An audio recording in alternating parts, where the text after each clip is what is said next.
waiting for the ball. Michaela Lemu and brings it back to the center. Now that's always the danger as well of being a little bit too pedestrian in your build-up. Or someone who's trying to get into position. There's fear that there might be enough men coming into defense very quickly. And this is not going to work out. So Jima, again, not doing a good job with this one. I think it's Walelin. Gebre just didn't know who to give that ball to. He had an opportunity to take a shot. There was a lot of room that was accorded to him, Walelin, but he decides to make the different pass that goes haywire. He didn't give it to any of his team members. That's the sad part of it. Comes back into the midfield for Jima. Well, almost making it obvious in which direction he's going to be going, and tries to release the pass a little bit too late after too many touches on it. Bardar will pick it up again. They have to find a way of getting from their half themselves if it's going to work for them. Alemu is the only one who knows that the intensity and the speed works best for his side. And that's him again, moving down onto the flanks, giving himself a through pass, and actually getting into the box, brings in a 45. That's what we're talking about, the intensity, and also working for the team and moving progressively. Creativity. I mean, he always does it by himself. Those are about 3, 4, 5 feet going just against him. But again, he wades off the tide and brings across that is well received. It needs to get support. That's the important thing. It needs to get support. Almost getting into a tackle here, evading it just in time. Jima trying to go on a fast break. They're trying to get Osumanu, who's veered off to the left side, and is very easily waylaid by Ahmed Rashid. And Bedafawal and Bardar will have a chance to build it up again. Menyilu has asked for it. It has come to him. He's got a chance to cut it back. It does. 2 times in 2 moves. A very last-minute left foot touch is the one that sends the ball away from target for the Bardar side. 2 times he's cut it out exactly there. Absolutely. They're finding a lot of inroads, especially on the left-hand side. There's the corner. Enough men challenging for it. They just need to know how to finish it. It's going to come back into the midfield then for Bardar. They still have possession here.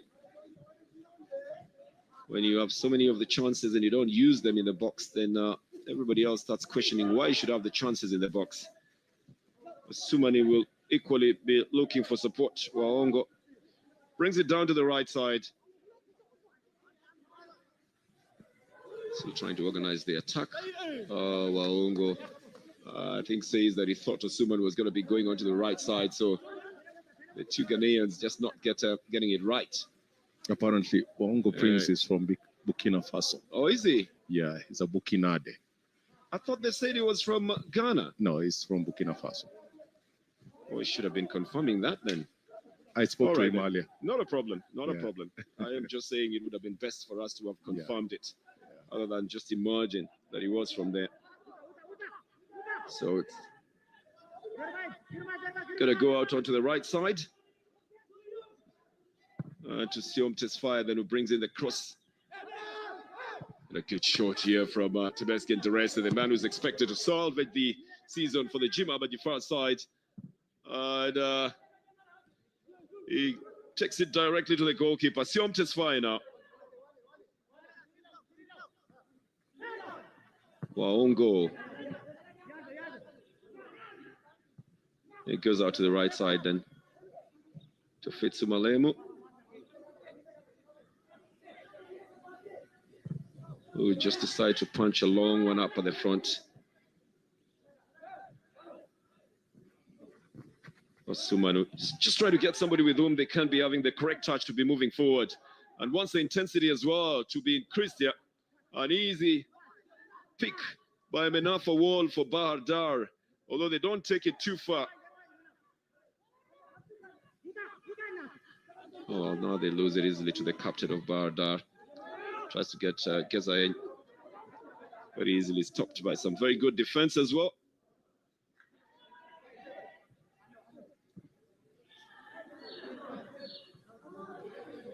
There's a very easy demeanor on the defender, Melaku Walde, who's also the field captain today. Twice he's put his left foot in the way of shots that were coming from Fitsubalemu. and very easily just deflected them out. And he's taking it easy and enjoying himself as well in the game. The captain, Elias Atara, is on the bench today. This will go off the field of play. And it's going to be a throw-in. So 12 minutes that we have played, and this probably would have been the best for the Jima with Temeski and Derese going on the right foot shot. But Sean was in the right position, wasn't he? Yeah, that's a good execution by Temeski and Derese, playing as a wing back today and joining up in the attack to try and at least help out.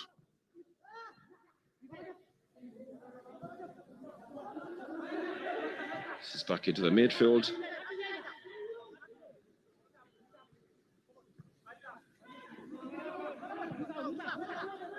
And the man who is marshalling the defense today, Temeski and Derese, was looking for a return ball there to get him running all the way. Would have been easier if it had not been deflected out, but he's still trying to get himself into position. Now Waongo. Waiting to strike on his left boot. The Burkinabe does not get onto that ball on time. Here is Gezaheng then, with Alemu coming out, and there's a better placing for Menyilu Odimu. Oh, well, in between a shot and a pass here. And Gezaheng will be ruining the fact that he didn't control that, Gilbert. Well, those are the kind of chances that the coach would definitely want his team to bury. That's a good control by Wendimo, but again, was he trying to pass the ball or was he trying to take a shot? Yeah, but it should have just been controlled by, by Gezaheng. He wasn't expecting it. He was trying to look for his fifth goal there. Menyilu says, look, that's a massively big loss here. The coach himself on the Jima side was livid about his players leaving those gaps there. Fitsum again trying to get onto this one. Menyilu. Yeah, it was going to be a heavy one and in a difficult situation for Fitsum to be able to bring back. It's just going to be a throw-in for the Jima but the far side.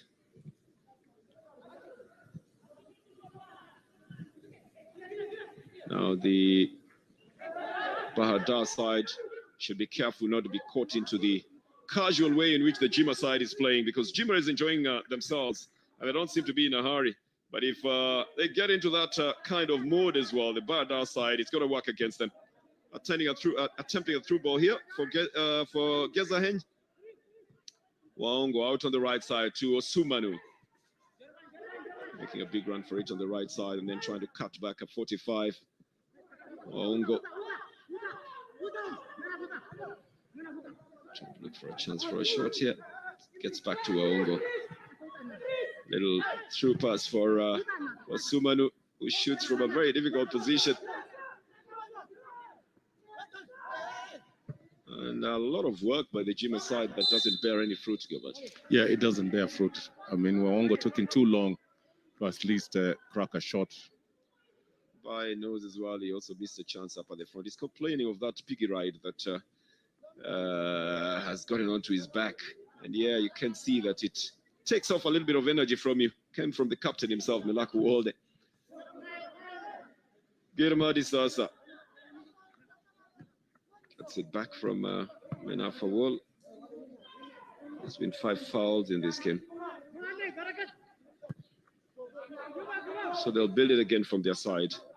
And the fear, the danger, is obviously being caught up in that slow pedestrian kind of pace in the game. Because then you'll be playing somebody else's game. Gezaheng doesn't go through again and can't complain about anything. Finds it difficult even to say that he has been attacked at all.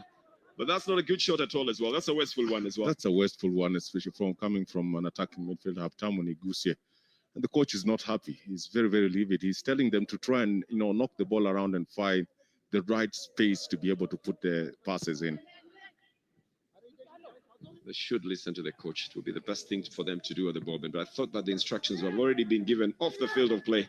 So the rest is usually left to the players. Occasionally, they don't do anything like they were told to do. Long ball out on the right side. Looking for Ahmed Rashid. Too long for him to get to. He's got to go out for a goal kick. It's going to be for Jima. And about this time, some teams will be looked at as the spoilers in the game. And Jima is one of them. And they are doing it in style as well, by attacking and looking for goals as well. Nothing can salvage their season except the points, and they can only get to a maximum of 23 if they won all their matches. They're actually just looking for who has to join them down there together with Adama. They are above Adama, but they are behind Wolkita and Sidama. So Wolkita and Sidama are the two sides that are trying very hard to get themselves out of the positions they are in. Sumanu tries to head it onto the right side. Tucked onto the left side.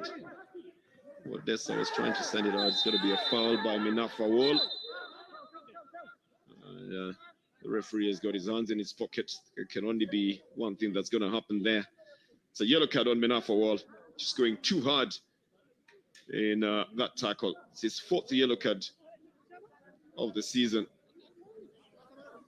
And I think it's just a desperation that makes him bring Prince Waongo down. Well, it doesn't look like he touches him that much. You know, look at it again. It's very minimal contact. He pushes the heel off. Waongo makes a big meal out of it. Coach is not happy about the loss of possession and a free kick given out there.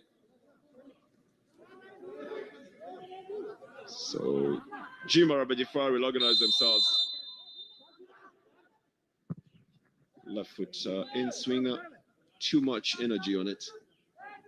Via's off target and out for a goal kick. So the Jima side also should be careful not to waste the chances they're getting up at the front. Otherwise, you later on start counting them and start wondering why you didn't take advantage of them. There's also a clash of styles, Gilbert, in the way they're playing. The Jima side want to run. The Barda side is used to building and running only in the last moment. Yeah, and especially on the right-hand side of the attack where they're making a lot of inroads. Here is Minyelo and Dimo. Cross not coming in as expected. Fitsumalemu is dispossessed as well. It goes out for a throw-in. It's going to be for Bahar Dar. I think that Bae Gezayanya has got to step up to the plate as well. Still playing a little bit too casually for a team that needs 3 points. They've got a realistic chance of finishing in the second position, the Bahar Dar side. They've had this realistic chance for the last 3 matches that they played. But they just haven't taken the chances. This is blocked in the midfield by Bereket Tigabu. Bahar Dar could easily get to 38 if they wanted to. And depending on what happens to the other teams, there is Hadi Osaina, there is St. George and Ethiopia Buna. It could still be a fight for the second or the third position. But if they do not get the points they need in this game, that will all blow up in smoke. Now it will be a question of whether there will be 4th, 5th, 6th, or anything else, depending on what the mid-table teams also do in their matches. It's going to be a throw-in for the Bahar Dar side. There was very heavy rain that pounded this stadium yesterday afternoon. That would make it very nice to play on because with the sunshine as well, it dries up a bit, but not too hard on the surface. So Bahar Dar are leading in possession. What are they doing with it, Gilbert? They're not doing anything with the possession, apart from just moving the ball around and actually attacking on the right-hand side. There's completely nothing that has happened on the left-hand side of the attack. And also in the final third, there's no pass that has been accurate to warrant any good... But you're saying there's nothing that has happened, and you're saying on the left-hand side. Apart from the attack on the right and the midfield, we have not seen anything on the left. Possession? Okay. So what has happened is there's been attacks on the right and the left, but not any on the left. Attacks on the right and the middle, but not any on the left. Nothing on the left. So it's going to come into the midfield.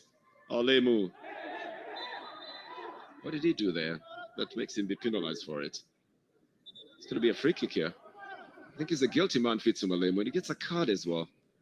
Did he handle the ball? I think he did. I think he probably tried to bring the ball to himself because it looked like he was in control of it.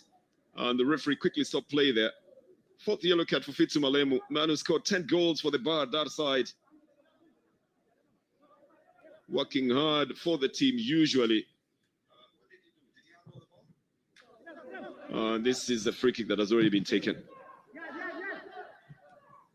A confusion between Fitsumalemu and his teammate who's taking the position there. Loses it for them.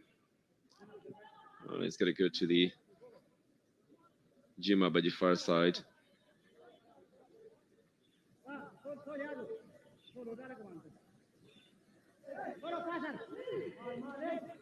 This is Tuminyilu and Dimu. He's trying to get by Gezahe, who loses his footing even before the pass gets to it. Yeah, Nilu and Dimu is simply pushing on he's not even going for the ball. He's simply pushing away. Here is Fitsumalebu, who was yellow carded for that foul that he committed on the right side of the attack. Well, Bernard, if there's something that Kidane Mariam has done for this team when he came on board, is to solidify the defense. Because if you look the Jima side, okay. Because if you look at the last 5 matches, they've not lost with more than one goal. I was trying to find out what happened here. Why Fitsumalebu there? That's why he was penalized. He simply handled the ball when he thought he should have been getting a foul, and yet there was nothing that has happened to him. He had not been touched. He just simply stops the ball, and that is a handball by all standards. Very deliberate. And a good decision by Bairu Teka. I was exactly trying to wonder exactly what happened there. So you're talking about the defense of the Jima side, and it's stopping Fitsumalebu even from going through on the right or on the left side. Yeah, it has. I mean, the last 5 games, they've barely conceded more than 1 goal. In fact, they only conceded 2 goals against Sebeta, and after that, it's 1-1, 1-1, 0-0. And that has been very, very solid for the Jima side. Okay, Gilbert. You have enough thoughts for Jima side, and expecting at least that will spur them into a better performance. They lost character in the last matches that you're talking about. That's how they lost it. I mean, the defense has been solid, but they lost character and just conceded in the very last minutes of the game. In fact, in added time in 2 of them. So Kidane Mariam, it's kudos to him. He also said very nicely that he's taken the team at a very crucial time. It's going to be a change onto the left side now. This is a good chance for Jima with Surafella Wall. Gives away the pass. They're not getting to the final third. They're doing everything right into the second third, but the finish, Gilbert, is letting them down. It's a huge problem. It's a huge problem, especially for Jima side, who are playing extremely well. They're not just losing the balls. They are knocking the ball around and finding the right spaces to be able to permeate. This is Walalin Gebra being challenged by Girma Disasa and getting the better of him, and the cross coming in from Prince Waongo. Meskin Teresa will pick it up on the left side of attack. Trying to look for support and then giving it away to the Barda side. We've got Fitsumalebu running for it. Melaku Walde is trying to cut him up. Still in place, says the assistant is going to go out for a corner. But it's still Melaku Walde who stops them from going through on the right side. And the interception might just be the 4th or the 5th that Melaku Walde has executed from that side, both from Menyulu Ndemu and from Fitsumalebu, to deny them that chance. He's a captain today, and he's playing smart. He's playing hard as well to stop them from getting into the box. So we are into the water break. 3-5-2 and 4-4-3, Gilbert. 4-3-3, Gilbert. The formations sometimes are totally ignored in a game like this. Yeah, the formations are ignored on both sides of the divide. Because with 5 players meeting each other in the midfield, you'd expect that there's got a lot of, tiki-taka kind of football. But again, that has not given us the break, especially when it's going to the final third. Well, from both sides, Melaku is making sure that they're not getting in there by cutting out the feed from the right side. He's executed it on 2 of the prolific men up at the front for Bahadar. But they themselves, the Jima side, are not getting into the box as well. And that seems to be a big problem that Melaku Walde cannot be able to solve. It's being watched by, of course, the Federation officials. This is Lieutenant Fikadu Mamo, who's been here as well. And you do know that he's the board president of the Ethiopian Premier League. So he's been here watching it yesterday and today as well.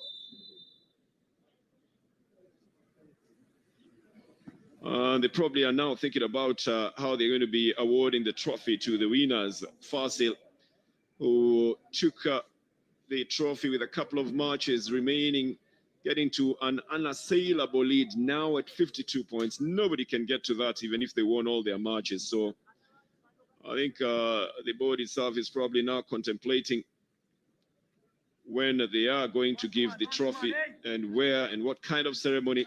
What kind of trophy as well? We've been given the specifications of the trophy, the weight itself, the height, what it looks like. We're only waiting to see it being lifted.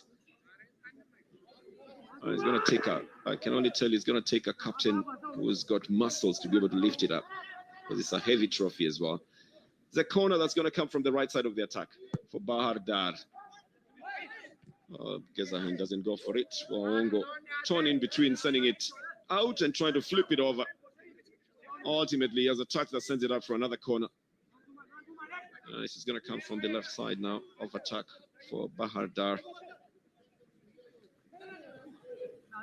A match that Jima needs and a match that Bahar Dar needs. I can tell you for sure Bahar Dar needs it more than Jima. Jima's season is destined for the playoffs. This is a better floated ball. Again, two men going for it. Bereket Tigabu then taking a shot from the outside. That doesn't trouble the goalkeeper at all. Again, fizzling off, at least on target, but not enough creativity in it. Yeah, it's a good shot from midfield. It's good technique. The goalkeeper is in a prime position just to pick it up. And Bereket Tigabu knows that if the strikers cannot be able to score, then I can as well just try a long shot. All players are supposed to score. So it's not trying because the forwards are not scoring. It's just because he's in a better position. All of them are supposed to be able to score. When defenders score and when midfielders score, then yes, you think they've taken over the role of the strikers. Sometimes they get themselves in a very prime position for that. This is Siom Tesfaye. Nice little stylish play by Prince Waongo. Alemu doesn't have a touch on it, and Walde has just made sure that he's going to cut everything that comes from Fitsum Alemu. That's quite annoying for Alemu, but quite a delight for Walde. Minyelu and Dim is going to be fouled here. He's going to get a free kick. Two-pronged attack coming on him from Siom Tesfaye and Walalin Gebre. Tried to pass through them in the middle. Lost his footing in there as well because of that tackle from behind, and another one from Walalin. But he's the other of the men who's being relied on to bring the passes for Gezahen and for Fitsum Alemu. Yeah, Winyelu and Dim complementing each other. Well, he provides here with a chance to beat the goalkeeper. Lovely rebound and reaction by Abubakar Nouri. Just picks this one up from the air, quite unexpectedly, in a move in which, again, it is Wandimu who started it. Well, you would say those are safe pieces of gloves by Abubakar Nouri, who has clearly stabilized that defense line. He was trying to lift the ball over him, but very brilliantly saved by the youngster. And Kadir Hiraddin was already online as well to make sure that if it was going to cross, that he's going to pick it up as well. A foul on Bereket Tigabu. We'll be needing a little help to get back onto his feet. Seems like something went into his abdomen. Sometimes it's the hands, sometimes it's the elbows. But this went to the feet, actually. It's a little clip. Yeah, it clipped him down.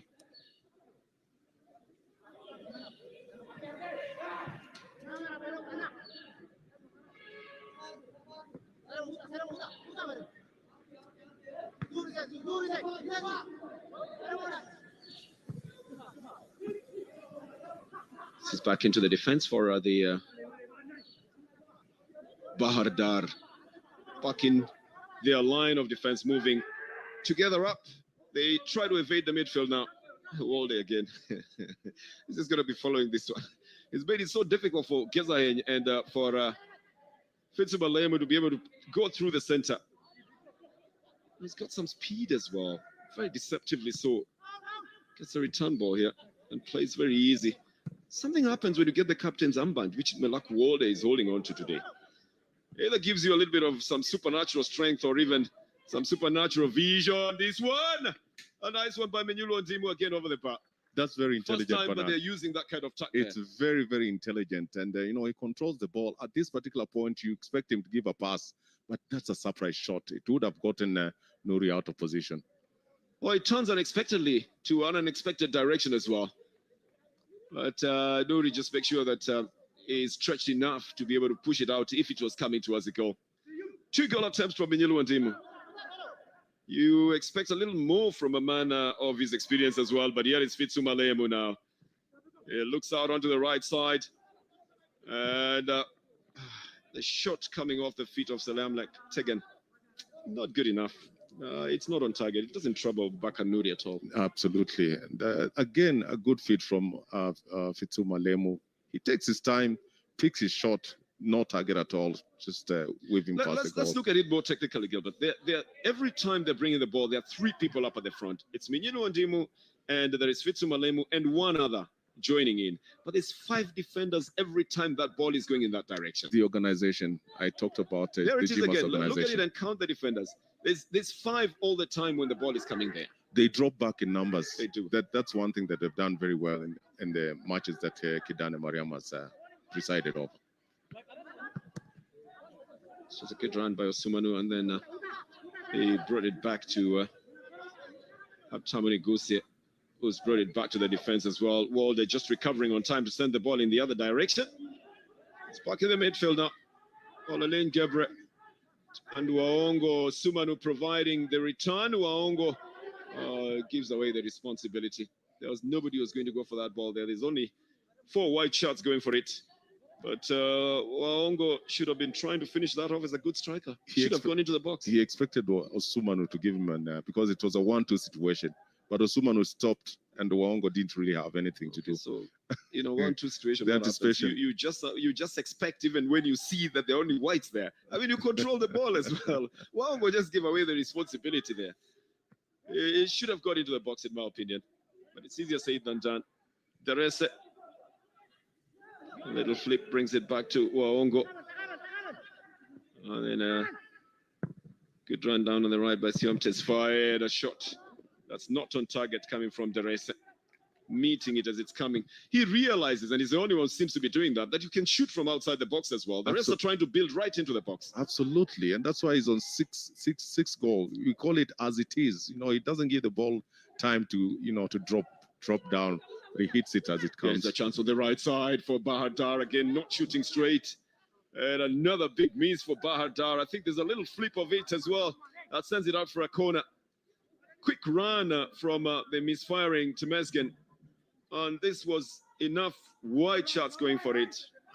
Just not getting it onto target. Salamlek Tegen, the second time in less than 2 minutes that is actually missing the target. It's going to be a corner. Good header this wide by Fitsuma Lemu, hanging very nicely. Nobody else looking at the chance of just turning it in. And then it veers off. But that's a very good tack that Fitsuma Lemu uses there. The captain was at the corner there, and he's kind of regretting why he didn't help that ball into the net. Sometimes you wonder what this youngster Fitsuma Lemu takes for breakfast. Why? Because he normally has a lot of goal butts. But he plays like that even in the afternoon. How come we never wonder what he takes for lunch? It's always about breakfast. He's got energy. He plays for the team. It's Siom Tesfaye. He's got the same energy that Temesgen Derese puts in for the Jima Bajifar side. Quick throw for Fitsum Lemu. This is going to be a foul, pushing from behind on Siom Tesfaye. Gives it away. Just avoid saying things to the referee and just play your game. That's what Fitsum should do. Yeah, because now he attracts very unnecessary attention after he was penalized for this foul. I can tell you that he has gone on to the other side to admonish the referee, and that is bad character. Should just avoid it.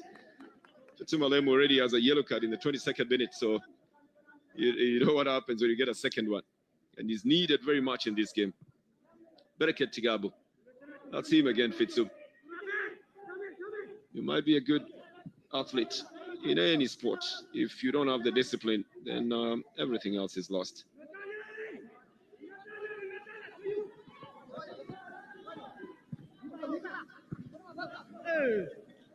It's going to be a throw in here. Looks like Girma Disasa will be taking it for Bahar Dar.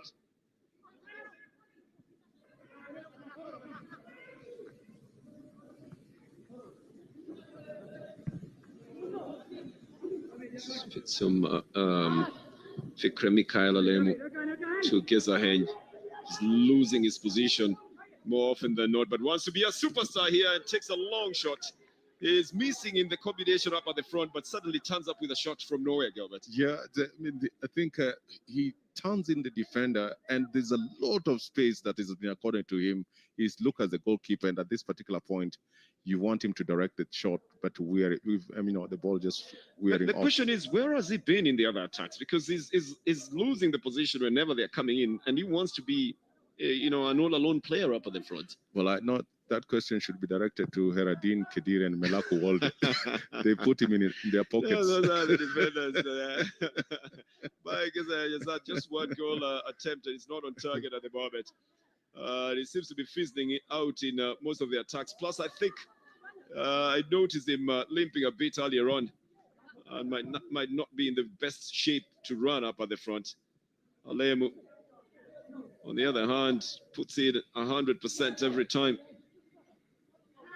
Supposed to follow back a bit, gets a foul in the process. It's going to be helped out by Bereka Tigabu. Menafa will bring it back to Tigabu. This is to Alemu again. And you will notice that they are avoiding getting that ball to Gezahen, obviously. Here's Gilma Disasa's cross. It's a good one, but it's just for training purposes for Abubakar Nouri. The youngster is enjoying. Nouri is really, really enjoying the moments. Yeah, they are feeding so many good balls. This is a substitution that will be done for the Jima side. And so they're bringing in Elias Ataro, the captain. I think they've realized they're having a little bit of a problem on the left side where the crosses were coming in from. But they are pulling out a midfielder, Surafella Walls. That means there's going to be a little bit of a reorganization there for the Jima side. The big question would still be why they left Elias Ataro on the bench if it wasn't a tactical change. What do you think they're going to do now with Elias back in the game? Ataro will move to the left back position, and Temesgen and the rest will now move in a more attacking role. Yep. Yeah. That would make them a little bit more solid up at the front and cut off what's going on that left side of right side of attack for the Barda side, where most of the attacks have been coming in through. So it's going to be a free. That's him, Elias Ataro. But what's he doing now? I mean, look at where he's sending the ball to. I mean, for no apparent reason. It's the first touch that he has on it, and he decides it must be taken from very far away.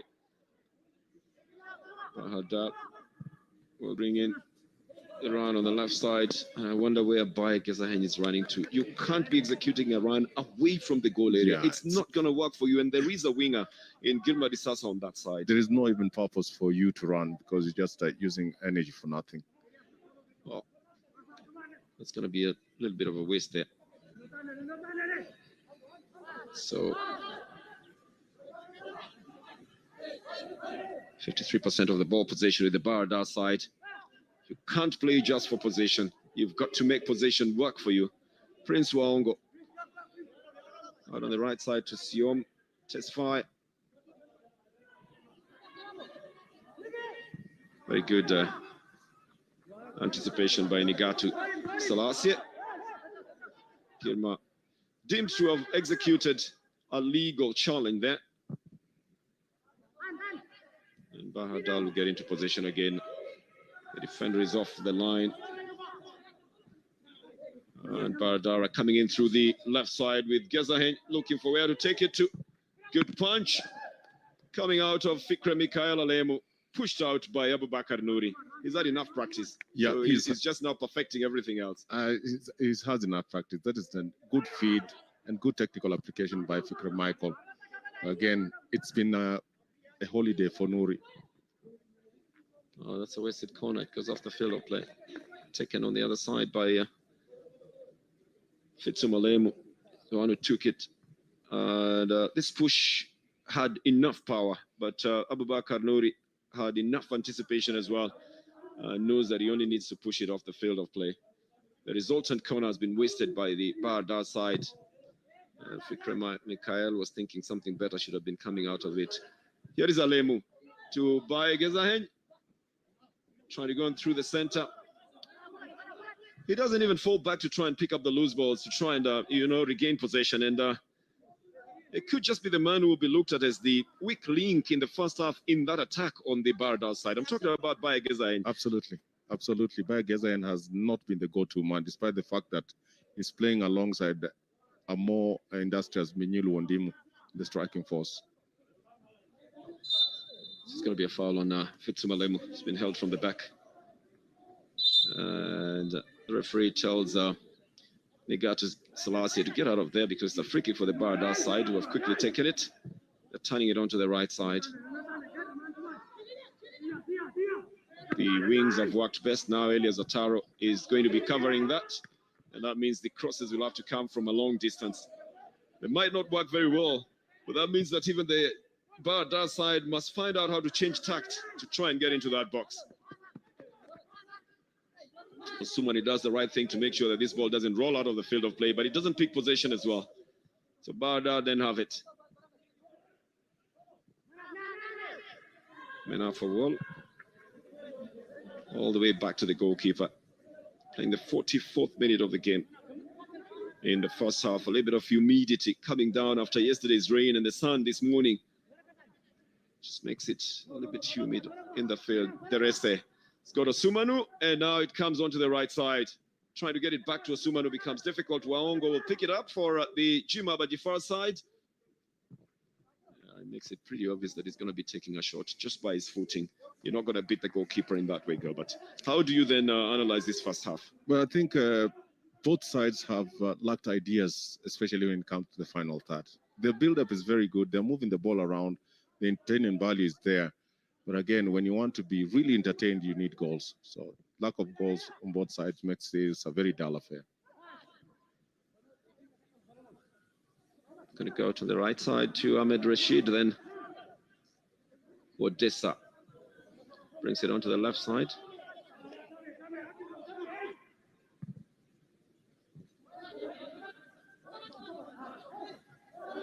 Kezaheni loses possession. He tries to deflect the attention onto the referee. Doesn't work well because it simply was dispossessed.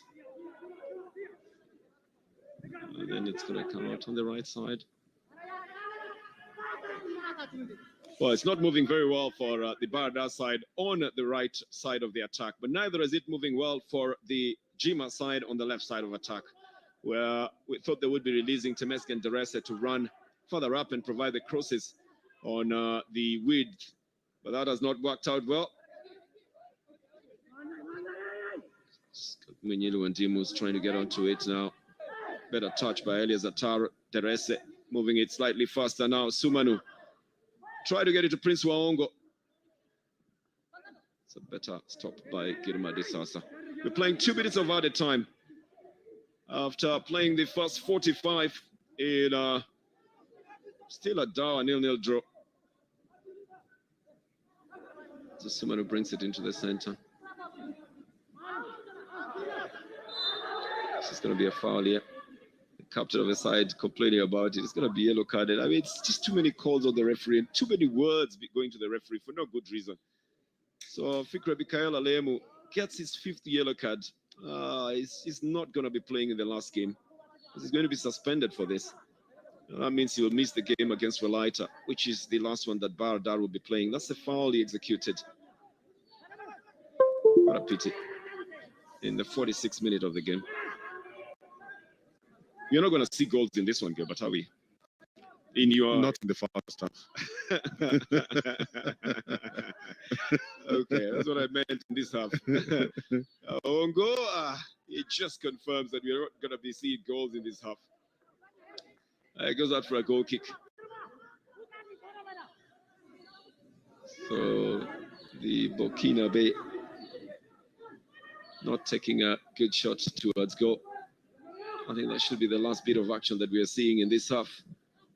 And waiting for a reorganization in the second half of it. Mr. Bahiru Teka brings it to the close in the first half. I don't know what the players are telling the referees. The captain and Bayer going towards the referee. They should be walking off the field of play. The Mexican Derese hasn't found the touch for today's game. He's going to be looking for it in the second half. So we'll see what happens in the second half. Bayadar needs the points to finish in a good position. Jima are just salvaging their pride. Jima nil, Bayadar nil. It's half time.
ክቡራን ተመልካቾቻችን የመጀመሪያው 45 ደቂቃ የባህር ዳር ከተማና ጅማ አባጅፋር ጨዋታ ያለምንም ግብ ተጠናቋል። ሐዋሳ ፀሐያማ ረፋድ እያሳለፈች ትገኛለች።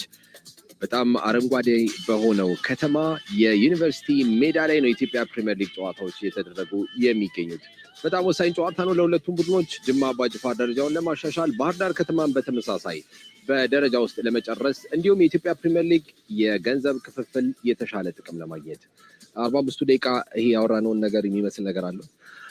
ባህር ዳር ከተማ ከዚህ ጨዋታ 3 ነጥብ ለማግኘት ሙሉ ቁርጠኝነትን ወስዶ የተጫወተ ነው የሚገኘው። ብዙ ድሎችን አግኝቷል የመጀመሪያው አጋማሽ ላይ። ነገር ግን የአጨራረስ ድክመት እስካሁን ድረስ በጨዋታው ጎል እንዳንመለከት አድርጎናል። በተደጋጋሚ ብዙ ጊዜያቸውን በጅማ አባጅፋር የሜዳ አጋማሽ ላይ ያሳለፉት። በጅማ አባጅፋር በኩል ያው ቡድኑ አስቀድሞ ወርዷል። የተሻለ ነፃነት አለ። ከጫና ውስጥ ሆነው እያደረጉት የሚገኘው ጨዋታ አይደለም። ነገር ግን ወደ ግብ ክልል አካባቢ ሲሄዱ ስኬታማ አይደሉም። እሱም ሁለተኛው አጋማሽ ላይ ይቀርፋሉ ብዬ አስባለሁ። በመጀመሪያ 45 ደቂቃ እንቅስቃሴ ጅማ ያደረገው እንቅስቃሴ የወረደ አይነት ቡድን አይደለም። በፉክክር ውስጥ ያለ ቡድን ነውና ሁልጊዜ እንደዚህ አመቱ ሙሉ ቢጫወት የተሻለ ይሆን ነበር የሚል ነገር ተነስቷል። እንግዲህ በሳሩ ላይ ያለች አንድ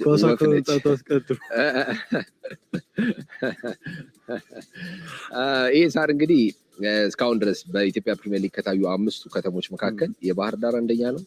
ይሄኛው መጫወቻ ደግሞ ሁለተኛ እንደሆነ የተሻለው እንደሆነ ብዙዎች የትላንትናውን ሳይጨምር ማለት ነው። ትላንት ዝናብ ሲዘንብ ያው የአዲስ አበባ ስቴዲየም ነው በሶስተኛነት ሊፎካከር የሚችለው፣ ግን እሱ ለእግር የተላከ ኳስ በአብዛኛው ለጉልበት ነው የሚደርሰው። ይሄንን ታሳቢ አድርገህ ነው ታይሚንጉን የምታዘጋጀው ማለት ነው። እስኪ የመጀመሪያ 45 ደቂቃ የጨዋታ እንቅስቃሴ ምን ይመስል እንደነበር በጋራ እንመልከት። የመጀመሪያው ከማዕዘን ምት የተገኘ ሙከራ ነው። የአማካዩ በረከት ሙከራ ነው። በጣም አስደናቂ ኳስ ነው። ከርቀት ሞክሮ የነበረው ነገር ግን ግብ ጠባቂው አቡበከርን ማሸነፍ የሚችል ኳስ አልነበረም። በጣም በቀላሉ ነው ኳሱን ኮንትሮል ያደረገው። ይህ ወጣት ተጫዋች በአሰልጣኝ ፋሲል ተካልኝ እምነት እያገኘ የመጣ ተጫዋች ነው። አፈወርቅ ኃይሉ፣ ሳምሶን ጥላሁን ተቀያሪ ወንበር ላይ ተቀምጠው በረከት ጥጋቡ የተሰለፈ ነው። ጥሩ ጥራት ያለው ተጫዋች ነው። በተከታታይነት የምንመለከተው ደግሞ የሳህል አምላክ ተገኘን ሙከራዎች ነው። በመጀመሪያው 45 ደቂቃ ከባህር ዳር ከተማ ሙከራዎች መካከል የሱ አንደኛው ነው። ሳህል አምላክ ተገኘ በመጀመሪያው 45 ደቂቃ ብዙ ድሎችን ካገኙ ተጫዋቾች መካከል አንደኛው ነው። ከቀኝ መስመር በኩል እየተነሳ ማጥቃቱ ላይ የተሳተፈ ነው የሚገኘው። ዛሬ ያው የሱን ቦታ አህመድ ረሺድ ሽሪላ በደንብ ሸፍኗል። ስለዚህ ይበልጥ የማጥቃት ነፃነት ያለው ተጫዋች ነው። ነገር ግን ይህችን ኳስ ሳያስቆጥራት ቀርቷል። ያው በእርግጥ የአቡበከር ኑሪ ቁመት ኳሱን በቀላሉ እንዲቆጣጠረው አድርጎታል። በእርግጥ እሱም ቢያልፈውም ከኋላ ከድር ሃይረዲን ስለነበረ አደጋ የሚፈጥር ኳስ አልነበረም። ሌላኛዋ ሙከራ በሳህል አምላክ በኩል የተገኘችው ሙከራ ደግሞ ይችነች ከፍጹም አለሙ ያገኘውን ኳስ መጥቶ ነበር። ነገር ግን ኢላማውን አልጠበቀችም። የባህር ዳር ከተማ ትልቁ ችግር የነበረው መጀመሪያው 45 ደቂቃ ላይ ይሄ ነው። ድሎቹን በሚገባ መጠቀም አለመቻላቸው ወይም ደግሞ ቢያንስ ኢላማቸው እንዲጠብቁ ማድረግ አለመቻላቸው ምናልባት ሁለተኛው አጋማሽ ላይ ዋጋ ሊያስከፍላቸው ይችላል ብዬ አስባለሁ። ሳህል አምላክ ተገኘ ለሁለተኛ ጊዜ ነው እንዲህ አይነት ግልጽ አጋጣሚ አግኝቶ ሳይጠቀምበት። ሌላኛውን የባህር ዳር ከተማ እድል ያልተጠቀመው ደግሞ ምንይሉ ወንድሙ ነው። በጨዋታው በርካታ እንቅስቃሴዎች ላይ ጥሩ ኳሶችን አግኝቷል። ምንይሉም ባየም ምንይሉ ወንድሙ የዛሬ ጨዋታ ላይ ከባየ ገዛኝ ጋር ተሰልፏል። ኢላማውን የጠበቀ ሙከራ አለ። ነገር ግን ምንይሉ ተርን ያደረገበት መንገድ በተለይ ኳሱን ዞሮ ተቆጣጥሮ ወደ ግብ ያደረገው ሙከራ በጣም አስደናቂ ነበረ። እንግዲህ የመጀመሪያ አጋማሽ ላይ ባህር ዳር ከተማ በማጥቃቱ ቁጥር በጣም ብዙ ድግግሞሾችን ፈጥሮ ማጥቃት ላይ ቢሳተፍም ስኬታማ የሚባሉ የግብ ዕድሎችን ወደ ግብነት መቀየር አለመቻሉ፣ ምናልባት ግን የማጥቃት አመጣጡ በጣም በፍጥነት ስለሆነ አጨራረስ ድክመቱ ከአመጣጡ ጋር ሊሄድ ይችላል። የአመጣጡ አንድ ነገር ሊሆን ይችላል። ሁለተኛ ግን የተጫዋቾች የቦታ አያያዝም ላይ ጥያቄ ያለ ይመስለኛል። በትክክለኛ ቦታ ላይ ቢገኝ ኖሩ ኳሶችን በቀላሉ ማስቆጠር የሚችሉባቸው እድሎች ነበሩ። ግን የአቋቋም ችግርና በፍጥነት ከቡድን ጓደኞቻቸው ጋር መግባባት አለመቻል፣ እነዚህ አይነት ችግሮች አሉ። በመጀመሪያው 45 ደቂቃ በሁለት ቦታዎች ላይ የተጫወተ አንድ የጅማ አባጅፋር ተጫዋች አለ። እሱም ተመስገን ደረስ ነው። በግራ ተከላካይ ቦታ ላይ ከኤልያስ አታሮ መግባት በኋላ ደግሞ በአጥቂ ቦታ ላይ ተጫውቷል። የእሱን ሙከራ ነው የምንመለከተው። ተመስገን ደረሰ የኔ የዘንድሮ የጅማ አባጅፋር የውድድር ዘመን ምርጡ ተጫዋች ነው የክለቡ ብሎ መናገር ይቻላል። ማጥቃት ላይ፣ መከላከል ላይ የቆሙ ኳሶችን መጠቀም፣ ጎሎችን ማስቆጠር፣ ኃላፊነት መውሰድ በብዙ ምክንያት ተመስገን ደረሰ ጥሩ ጊዜን ያሳለፈ ተጫዋች ነው። ዛሬም ኤልያስ አታሮ ባልነበረበት ጨዋታዎች ላይ በግራ መስመር ተመላላሽነት አሰልጣኙ አሰልፎት ጥሩ ጊዜን ሲያሳልፍ ነበር። ሁለተኛው አጋማሽ ላይ ግን ይበልጥ ኤልያስ አታሮ የግራ መስመር ተመላላሽ በመሆኑ ምክንያት ተመስገን ደረሰ ማጥቃት ላይ በደንብ የሚሳተፍበት እድል ተፈጥሮለታል። በመጀመሪያው 45 ደቂቃ ኢላማቸውን ከጠበቁ ሙከራዎች መካከል የባህር ዳር ከተማዋን በፍቅረ ሚካኤል የሞከራት ኳስ ድንቅ ሙከራ ነበረች። አመላለሷም ድንቅ ነበር። የአቡበከር ኑሪ ዘንድሮ በጣም የተለየ ጊዜን እያሳለፈ የሚገኝ ተጫዋች ነው። በተለይ ከርቀት እሱ ላይ ግብ ማስቆጠር በጣም ከባድ እንደሆነ የተመለከትንበት ነው። የፍቅረ ሚካኤል አለሙ ኳስ በጣም አደገኛ ነው። በጣም ጠንካራ ነው። ጥግ ላይ የተመታ ነው። የቡድን ጓደኞቹ ሸፍነውታል። ነገር ግን ይህን ሁሉ ተቋቁሞ አቡበከር ኑሪ ግብ ከመሆን አድኖታል። ዘንድሮ በጅማ አባጅፋር እንደ መልካም ጎን ከተነሳ በግለሰብ ደረጃ የአቡበከር ኑሪ መምጣት በትልቁ የመጨረሻ ጨዋታቸው ኮከብ ተጫዋችም የነበረው አቡበከር ኑሪ መሆኑን ሳንዘነጋ ማለት ነው። ቁጥሮች ምን ይናገራሉ? በመጀመሪያው 45 ደቂቃ ጅማ 5 ሙከራዎችን አድርጎ አንዱ ኢላማውን ጠብቋል። እንዲሁም ደግሞ ባህር ዳር ከተማ 10 ሙከራዎችን አድርጎ 5 ኢላማቸውን ጠብቋል። በኳስ ቁጥጥርም ባህር ዳር ከተማ 54 ከመቶ 46 ከመቶ የሚሆነው ጅማ አባጅፋር ነው። ቁጥሮች የሚነግሩን ነገር ያየነው ነው። የባህር ዳር ከተማ ጫናን ከመፍጠር አንጻር ግን በጅማ አባጅፋር የሜዳ አጋማሽ ላይ ኳሱ የተነካካው መጠን መጨመር እንደነበረበት አስባለሁ። ግን በአብዛኛው መሀል ሜዳ ላይ የነበረ ፍልሚያ ነበረ። ፈጣን የሆነ ቅያሪ ተመልክተናል በጅማ አባጅፋር በኩል። ይህም ደግሞ በጨዋታው አማካይ ስፍራ ላይ ይጫወት የነበረውን ሱራፌል አወልን አስወጥተውት ነው። በማጥቃት እንቅስቃሴው ላይ የተለየ ነገር ለመፍጠር ያሰቡ ይመስላል። በባህር ዳር ከተማ በኩል አብዛኛው ከቀኝ መስመር በኩል የሚነሳ የማጥቃት ሂደት ነው። ግርማ ዲሳሳ በግራ መስመር በኩል ዛሬ ምንም አይነት ተጽዕኖ ሲፈጥር አልተመለከትነውም። ከዛ ውጭ ግን መሀል ለመሀል የፍጹም አለሙን ጥረት በተለይ የተጠቀሙ ነው የሚገኙት። በጅማ አባጅፋር በኩል በግራ መስመር አንድ የማጥቃት እንቅስቃሴ የተደረገው ሱራፌል አወል የመጀመሪያው 45 ደቂቃ ላይ ጥሩ አልነበረም እና አሰልጣኝ ጸጋይ ኪዳነ ማርያም ቀይሮ አስወጥተውታል። ታክቲካል ይመስላል ቅያሪ።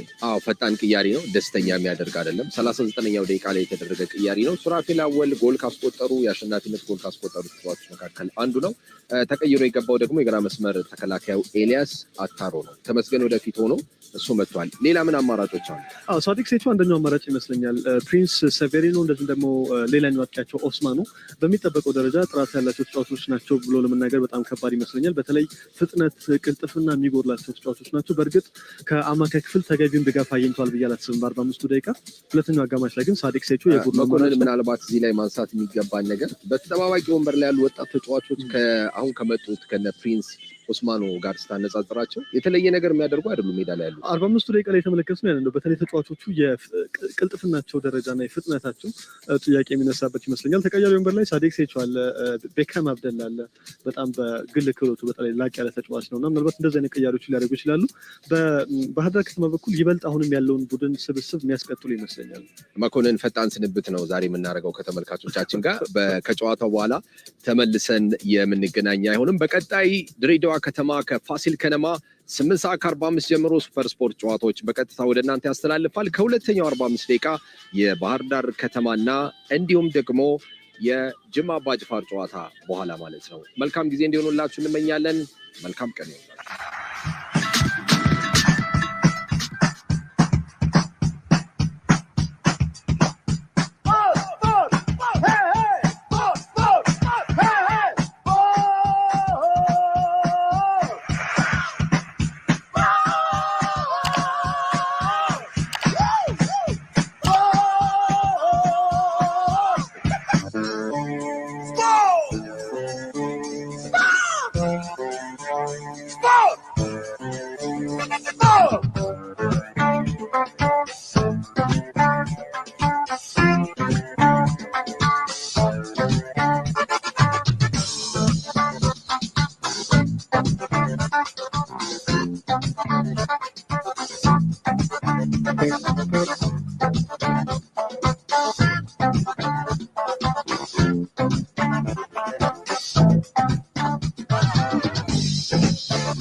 Welcome back to the Awasa University Stadium for the second half of the match between the Bahar Dar Ketema side and the Jima Abajifar side. Scoreline at halftime is 0-0. And a little bit of a silent kind of situation on the field with no goals in the first half, and the chances coming few and far in between have not been turned into the goals. So leaves you with a little bit of an expectant feeling, but just not knowing when you're going to get what you need from the game itself. So with the second half, you expect that the teams have regrouped, they have re-strategized, they've talked a bit about what they need to do to see whether those would work well for them in the second half of the game. Happily, Bairo Teka, the center referee, seems to have made up with Baye Gezahed and the captain on the Dar side as well, Fikre Mikael Alemu, who looked like they were a little bit unhappy by the time they were going into the halftime break, and looked like they had a few choice things to say to the referee. But he's a center referee. He knows exactly what to do should things not be going the correct way. I think it's just making sure that everybody's on the field before we get into the second half. Now, again, Jima Abajifar have nothing to lose in this game, and they're playing for pride. And at the moment, their pride is intact. They're only in the second last position on the log. That's in the 12th position. would be going into the playoffs for the relegation. On the other hand, Bahardar need to finish in a credible position, and second position would probably be the best for them, although as it is at the moment, it seems to be evading them, and it may just be challenging for either third, fourth, fifth, or even sixth position, depending on which other results they will notch in their matches. They've got only one match remaining, and that's against Welaita. Then they'll end their season. Girma Disasa seems to have taken a knock here from some very hard tackle that came from behind, and which the referee has penalized with a yellow card on Siom Tesfaye. It's the fourth yellow card for Siom in this season. And getting it just in the 46th minute of the game.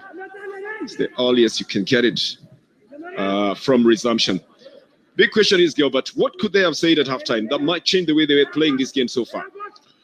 Well, but I think on the Bahardar side, it's a question of the coach sitting back and allowing the players to decide whether they want to win this game or not. To leave responsibility totally? Yes, to the players, because I think he has explained literally everything before the game started. And therefore, if they're not taking instructions, then it's upon them to be able to, decide exactly what they want to do. What about the Jima side? That could also apply for them. It's been picked up, although here by a shot from by Gezai again. It'll just serve as a good training for Abubakar Nuri again. Wouldn't trouble him at all. I think it was taken in a hurry as well. What about the Jima side? What do you think they would have discussed? Very good defensive organization. That is one area that the coach works on when he gets onto the team. He has solidified the defense. Moving to the attack, they need numbers and to be a little bit more solid in the quality of passes that they give in the final third. Yeah, they need to move as a block up at the front to be able to give each other support. Alemu is going to be given a foul here. The Jima side think that it doesn't merit to be a foul and that it was just a normal contact. Alemu suggesting that something's gone to his fingers as well. He was pushed off the ball. That's what they are saying by Nigato Selassie. And the physio, Senai Yilma, has already raced onto the situation to find out what's going on with the finger. Seems to be wincing in pain there. Could he have landed awkwardly on the finger? Yeah, I think Nigato may have bumped into him. He did bump into him, but into a wrist. It must be the fall, Could be the fall. Yeah, he's holding onto the wrist with some immense pain that he's feeling. Yeah, it just bumps him. Yep. I think he lands onto the wrist. Yeah. And remember, he's always had a band on that right hand. So it's aggravated something, that probably happened earlier on. Very much avoiding to fall on that side. It's going to have to be treated off the field of play. It's taken a little longer than was expected. Here is Lieutenant Fikadu Mamo, the board chairman of the EPL, and one of Ethiopia's earliest jet fighter pilots. He's now steering the Ethiopian Premier League as well as a board chairman, watching it from the side stands, not even on the VIP side. He's just sitting on the side watching calmly as Jima Bajifar, a team that once won the league, is taking on Bahardar in a battle for the Bahardar side to get into better placings and better pickings. While on the other side, the Jima Bajifar side is looking to just try and gain the points here. Somewhere on the wrist and the fingers for the Fitsu Malemu injury. It's being addressed off the field of play.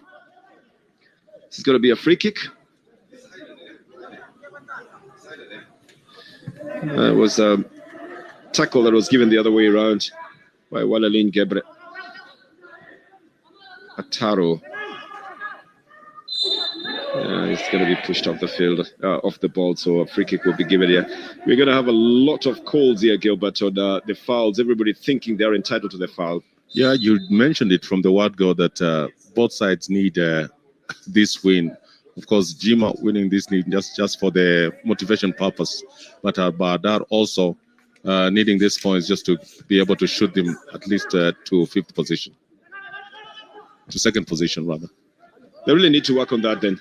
It's Jima who pick it up, trying to build it up from the midfield. Ataro. Oh, they've left Asumanu with nothing to run for, nothing to chase. Waongo's chasing on the left. Asumanu in the mid, in the central. Temesgen on the wings.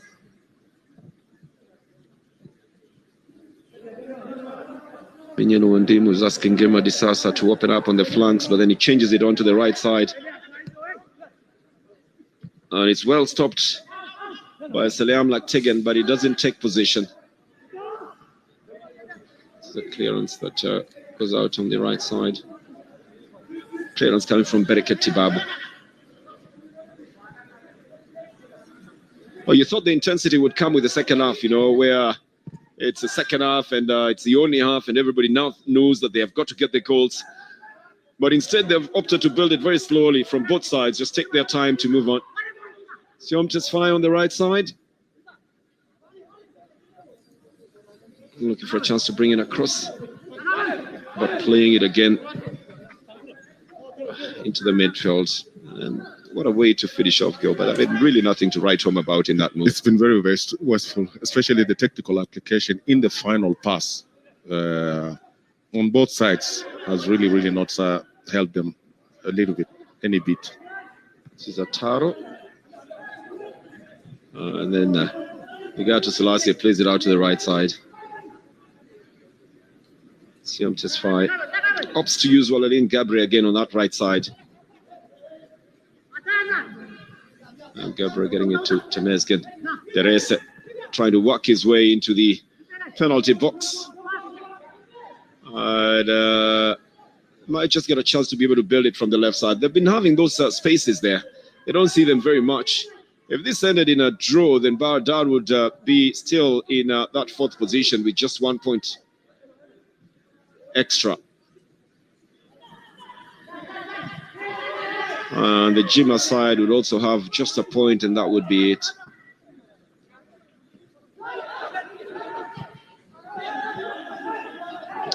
So it would be best if it ended in a win for either side. And Segai Kidane Mariam, the coach of the Jima Bajifra side, knows that as well. He's hoping that that is what will happen. Do you think it would be a success if Jima actually, drew this game for them? Would you consider that a success? It would be a success. It would be a success looking at what the coach decided to build when he came on board. So they would look at it as them being on the ascendancy. Yes. All right. Yeah. I think then for the Baradar side, it would look like a little bit of a loss. Another far-flung shot that will not have any good effect from Menyino Ndimu because of the field of play.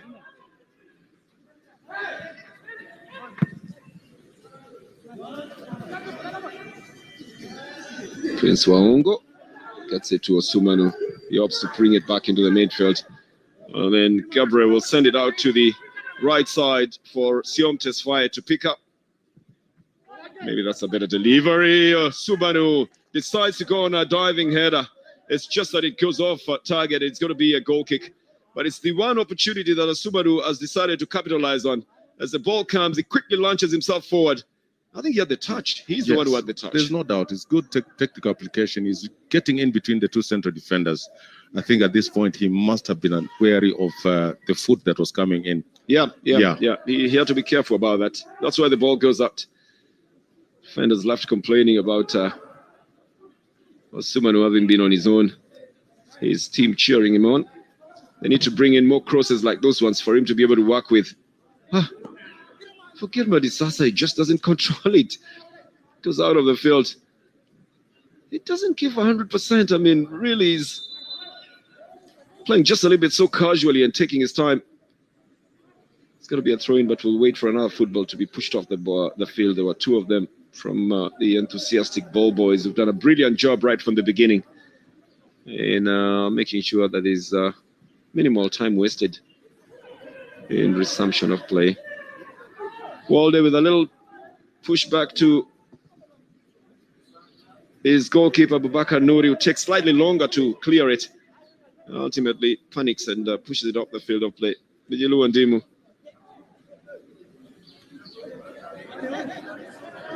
And Baya Gezayani was busy trying to appeal for a foul instead of going for the ball. Sumanu tries to bring it back into the center. Long ball back to Sean Merida, who we have almost forgotten is in goal for the Baradar side. There's been nothing much going in his direction. This is Kadir Hiruddin who pushes it back.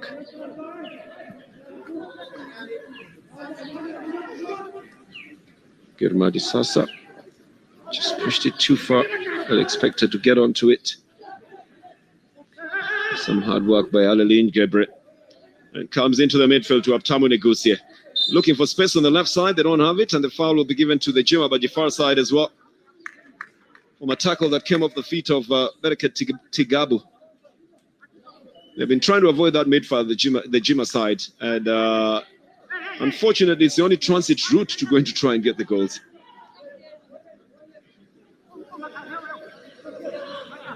Melaku Walde will be taking it for Jima.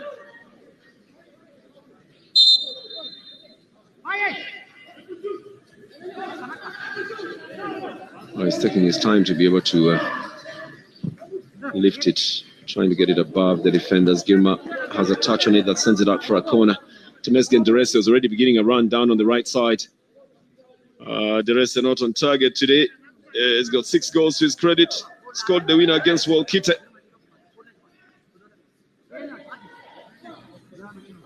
Left footing swinger it will be for Jima. Doesn't swing too high up though.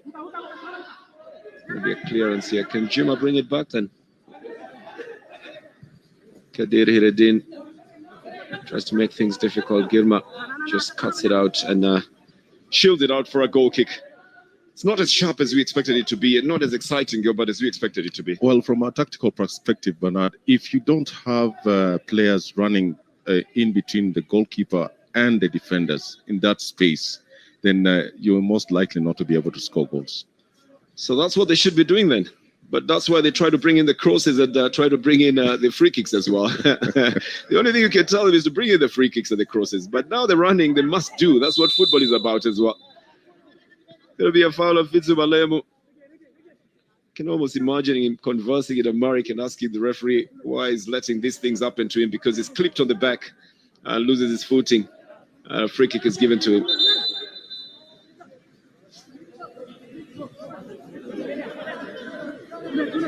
Igatu Gebre Selassie is the man who's committed that tackle. And the foul.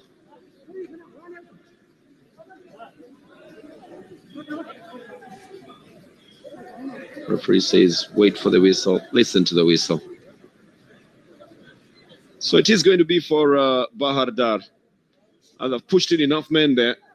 1, 2, 3, 4, 5, 6 men waiting for the delivery to come from Ahmed Rashid. I don't know if he was trying to waylay the goalkeeper. What was he trying to do there, Gil? But he wants to go directly, but he goes so far off target. Well, you're invited for a party, and then at the end of the day, there's no food to be served. What do you mean? How can that be a party? I mean, everybody went there, waiting for a good delivery. No, it's not that. Yeah, so he didn't serve good food. There was no service. No, there's no service. The service is there, but it's not good. the delivery is for the bad food. If you have to put it in that direction. Well, again, in the morning, you still have to bring issues of food here. He just, he pushes it off target totally. So there was no point of even organizing yourselves in that bench, in that box. I think we got a man on the ground. It could be Siom Tesfaye for the Jima Bajifar side, who's getting a little bit of medication there. Yeah, it's him on the ground, Siom Tesfaye. It's going to be treated off the field of play.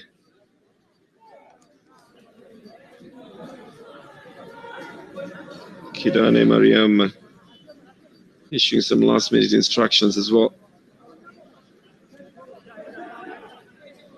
Not really very last minute. We're only playing the 60th minute, so we still have 30 minutes of play remaining. That's a lot of time in a game of football. Alemu now has the bandage trapped on his hand. I think it's going to limit the way he's going to be playing as well. You can't be very comfortable playing with evidence that you're not very well on your hand. So Ataro, the captain, had 2 options. Could have gone for a shot as well. So it's going to be a handball right in front of the referee. He quickly reacts in disbelief, thinking that, but you and I have got a chance to see it again. And the referee's right there, as you can notice. Look at his right hand. There it is. Oh, does it go to the stomach? He does. He handles the ball. Yeah, he handles the ball. Yeah, he claims it went to the stomach. He was there. telling the referee, no, I didn't touch it. Temesgen Derese has gotten a little bit lost in his role as a striker as a winger on the Jima side. Comes back into the midfield to try and lift up. Here is Osumanu now with a chance for the Jima by the far side. Can they get the leeway? Temesgen is out on the right side, goes for a shot instead.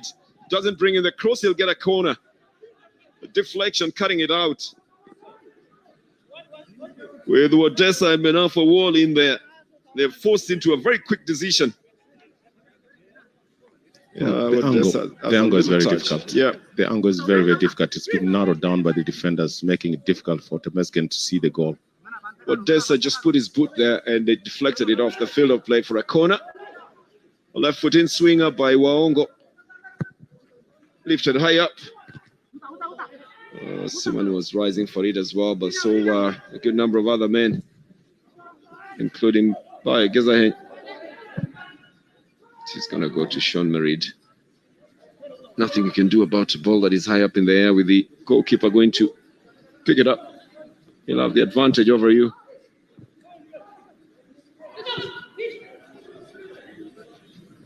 Salem Laktegan. And then Inyulu brings it to the right side to Gezahen. Gezahen was trying to get a quick cross in. It's been deflected by Kadir for a throw-in. It's going to be for Bahar Dar. Ahmed Rashid. Little ball that is passed right through the feet of Abtamu Ngozi, but it doesn't go too far off. Waongo in a very quick run here. Osumanu cuts it back and takes it away from Menafa Wall. Temesgen Derese is onside. He's got the goalkeeper to beat Temesgen. Puts it over the bar. And a good chance for him to just punch it through the net. Cut off just briefly by Menyilu Ondimo. It's good delivery, but he just does not put it in the net. It goes over Sean Meridia. I think it's the application, Gilbert. Now let's take it back from where it started, Gilbert. I think it was a good pass from deep midfield. And you expect that the goalkeeper is coming out. Temesgen Derese has an opportunity to round the keeper, but he decides to put the ball over the keeper and really, really flaps it. An opportunity that is lost. What was going on in his mind? Did he want to use power, or what was it? It was easy to score the goal and hit the ball over the bar. Well, he has lost an opportunity. Here comes the Bahar Dar side on the right side to Rashid. The angle is very tight. Takes a little bit of a deflection as well. Oh, Jima have lost one chance. They're trying to create another one. On the left side to Prince Waongo. The only one time that Bahar Dar were caught napping in the defense. And they've quickly made a substitution as well, the Bahar Dar side. Manuel Teshome is in the game. And I think they substituted Walalin Gebre. I think it's Jima side. Sorry, in the Jima side. Yeah. And they substituted Walalin Gebre. This is Fitsumalemu offside, says the referee. Abubakar Nuri simply doesn't bother with that ball. He lets it roll onto the other side. He knows the whistle has gone. I think everybody's realizing that time is also quickly going by. He's way offside. That's an offside. It's an offside. That's not the way to beat up a trap. Yeah, went a little bit too early. Mr. Fitsumalemu.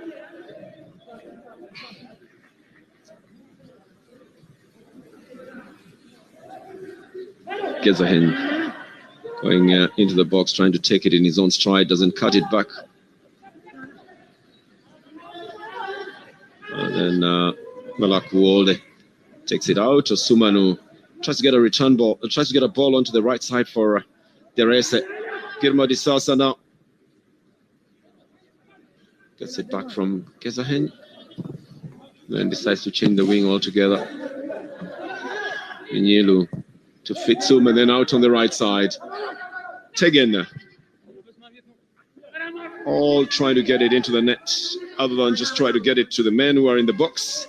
And this also goes over the barrier. But it's what I'm trying to say, that you need to get an opportunity to get behind the defenders. That is an option that you cannot take it away, and that's a poor delivery from. So they should have gone for a 1-2 combination. You know, Yes. try and get the passing right in there. Yeah, in there, But right? sometimes we're also criticizing them for that and thinking a good shot and waiting for a deflection can also work. But this one just goes over the bar. It's not on target. No good. It was a bad delivery. Very bad Bad delivery. decision by Salem. Like he's back on the ball in the midfield. I think one person who's also run out of gas now is Minyilo Ndimu. Only waiting for what is already coming into a strike and not joining everybody else at the front. Second time or third time that Solomon Wodesa has actually been forced to make a very big run and a decision on whether to go for the ball or let Sean Merritt go for it. It just means that they're making inroads up at the front. Ataro will cut this out for a throw-in for Jima, for Bahar Dar rather, with the Jima coach watching very closely. Fikra Mikhail Alemu and to Ahmed Rashid. Again, it won't help them to go behind the defenders. Looking like they're lacking on the creativity up at the front. Fitsumalemu just manages to get a corner for the Bahar side. Out of a little touch and a little steal, he gets the defenders to commit into giving them a corner. On the Bahar side, he's the highest scorer on the side as well, with 10 goals. Abubakar Nouri has a touch on it. And all attempting some stylish play in there by Gezayen, expecting that the referee will react to his cry, and he doesn't. Osumanu is ruled offside. It's going to be very interesting, this one, to look at, because he almost was waiting so that he's not offside, but in the ensuing wait, he's running diagonally. Well, he's already gone one step ahead there by the time he's getting that ball. He was trying to wait, Gilbert. Well, no, he did a very good thing just to run as a decoy and allow Temesgen to keep on moving. He should have gone in, yes. Yes. He should have given the pass to him. Yeah.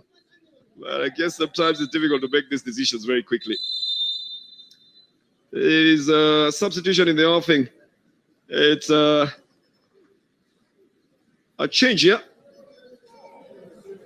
Who are they bringing in, Gilbert? I think a fair walk is coming in for another holding midfielder, Bereket Tigabu. I think they will now change from 3-4-3 to at least having two attacking midfielders in Fitsuma Lemo and a fair walk. What's the reason for that change? Do you think they pulled out Tigabu? A holding midfielder who was the Tigabu, and they brought in an attacking. Why? Is it because they don't want to hold, they want to attack? They want to attack, okay. Absolutely. All right, I think that's the reason we're looking for. They actually want to get more into the attack. And so they pull out a holding midfielder for an attacking midfielder. See fresh legs of Ferwok Hailu, and whether they will help as well. The Bahar side.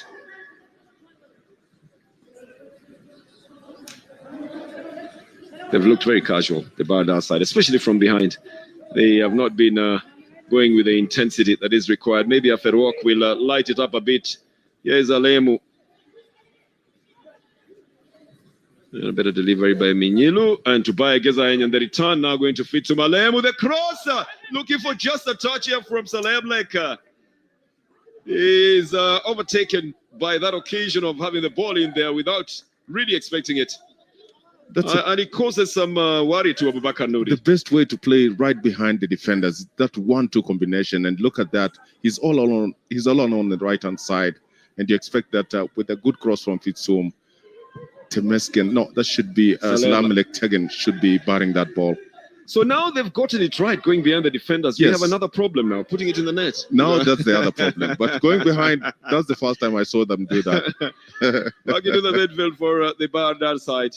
They're building it nicely. I think the introduction of Ferwok Hailo, that's him on the ball, has helped them to push forward or to forge forward. Ataro. A quick clearance, then sends it back to Prince Waongo.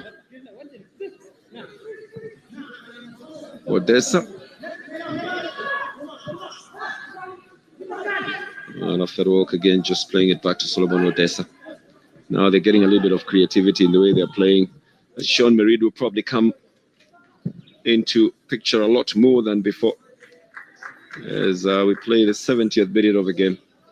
It's going to be a throw-in for Jima. And Ataro will take it.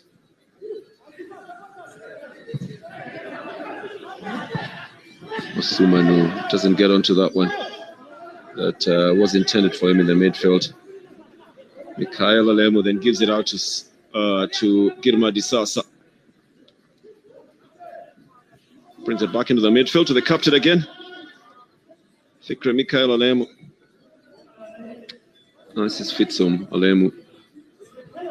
No relation, it's just that it's a similarity of names. Girma Disasa brings it to Menyilu Wandimu.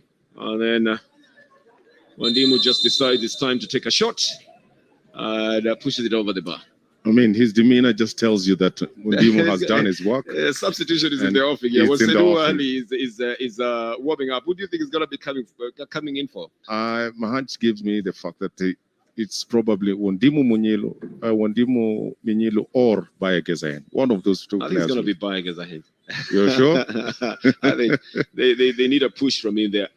But that's a decision that will be made by the technical bench. We're going into the water break now.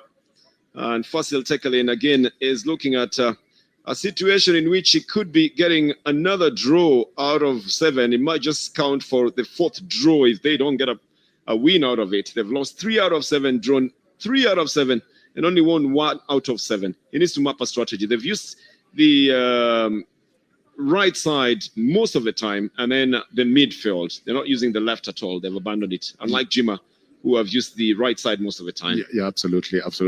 Bahar Dar not using Girma Disasa on the left-hand side of the attack. And Suleiman Tegen is one player that they've really gone to. A lot of work being done in the midfield on both sides. For Jima, I think most of the attacks have come from the right-hand side. From Sium Tesfaye, who's playing as a right back. Temesgen was also running on that side. That's where he took the shot from. So a lot has been going there, and they have minimally used the left side. Osuman was also rolling onto that side. But they may have to change that as well and look for other options because it's not brought them the tidings that they wanted. And maybe that's a discussion they'll be having as they complete the water break, coming back into the game. On how to distribute the attacks to sides that would be of most benefit to them. For the Bahar Dar side, the right side has also not brought in a lot of tidings, but they haven't used the left side. That has Girma Disasa in probably better space as well there. That's technical talk. Once you get onto the field, then again, it's a question of putting the talk into action. Prince Wongo is being waited for to try and get onto the target again like he did the last time. That made Kidane Mariam a very happy man. And for Jima, they'll still be happy in the thought that they still have 2 more matches to play. Some of the hardest though, Sidama and Hadia. For Bahar Dar, they'll have only 1 other match against Welaita to play to finish their season.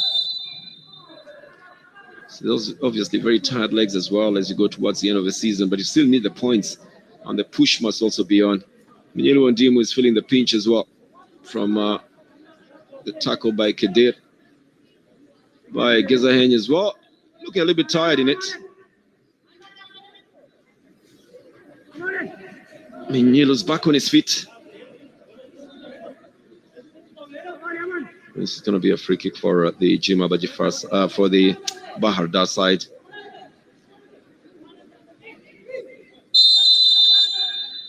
So Girma Disasa will lift it. Headed back very easily, and the Jima side have a break here. They've got 3 men up at the front, and they have possession as well. Osumanu just caught into the mind of waiting for the ball to go ahead for him. Here is Gezahenya. Easily cleared this one by Siom Tesfaye. Kitsumalemu then will be blocked off by Kadir Hiradin. He'll get a free kick for it. It's going to come from the right side. Kadir was just making sure that Fitsum doesn't move any further. You can see him blocking him with his hands there.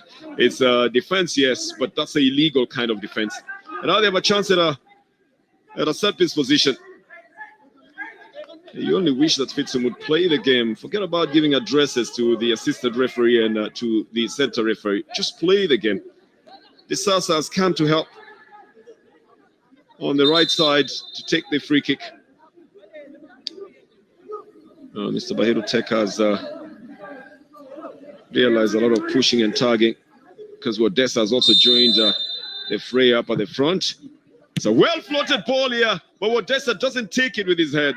He hits another part of his body. I think the hand, I think the foot as well. And it's not because he's kicking out. He just doesn't have any impact on sending it forward. He doesn't. That's a good delivery. And a technical principle here that has been lost. Just heading the ball and nodding the ball into the net. Oh, Gilbert, you should be instructing these things probably on a video game. You know, sometimes it hit his thigh, and he can't shoot with the thigh because he's already going for the head. So it had the impact of just banging onto the thigh and stopping right there. That's why it was easily taken by the goalkeeper. He missed it totally. Osubadu is flipping it onto the right side of attack for the Jima side. There's the cross. Sean Morid gets onto it. Easily takes it from Osubadu's head. Wants to start a quick build-up, but it's stopped it's stopped in the midfield by the Jima side. Tamani Guse was quick enough to touch onto that one. I tell you, everybody's so frantic in what's going on here, Gilbert. It's a gift, Bernard. It's a gift. It's a back pass. Why did you refuse the gift? Yes. Look at that. That is the Selamlek, and he gives a back pass to the goalkeeper, and Wongo is right there, and he kicks the ball outside. Yeah, it's a gift. No, you know why? Sometimes I ask which side he's playing for. I mean, that's a clearance that he made there on his left foot. That's the best chance that the Jima side had to take 3 points out of this one. Here is Wongo again. Gives himself a through ball. And the goalkeeper, Shod Marid, is forced to play as the last man here. Has to cover that distance.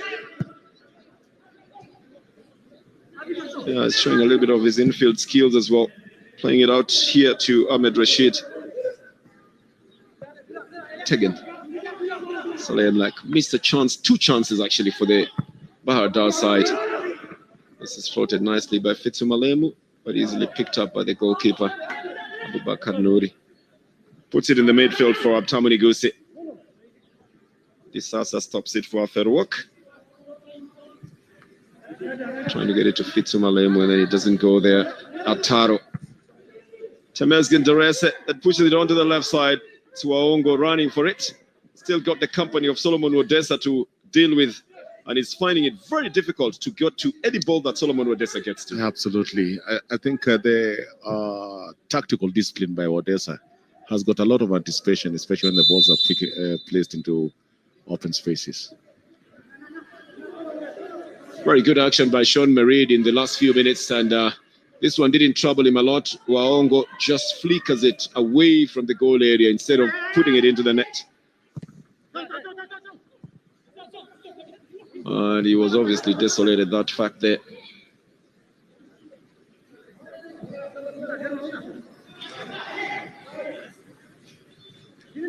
Comes back into the midfield for Aferwok. I think they made a substitution and brought in Ferede for Salemna Tiged. So on the right side, we probably will see a different person running in there in jersey 11. So now Ferede playing his 6th match for the Bahar Dar side. Girmadi Sasa. Can he bring in a cross, at least one for the team? Yes, it does. Nobody goes out to hang on to it. Ongo doesn't push it forward as well. And then Aferuok chips it into the penalty area. Here is Minyelu Ontimu. I think there was already a foul in there. And that shot was not going to help them at all. And that would probably be another chance lost here. Because Fikre Bikael was going for it, but I think could have handled it there. And that's why. I will see it closely. Yeah, went to his hands and he was trying to control it back to himself.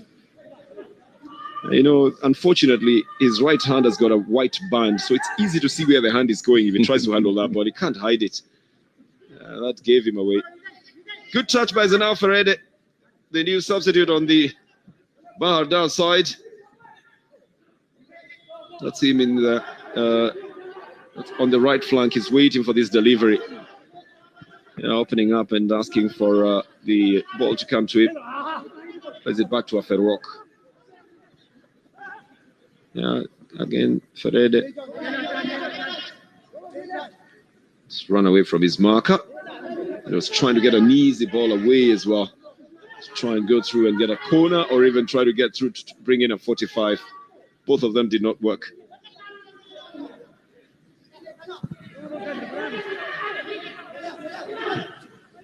And so it comes onto the left side again for the Jima side.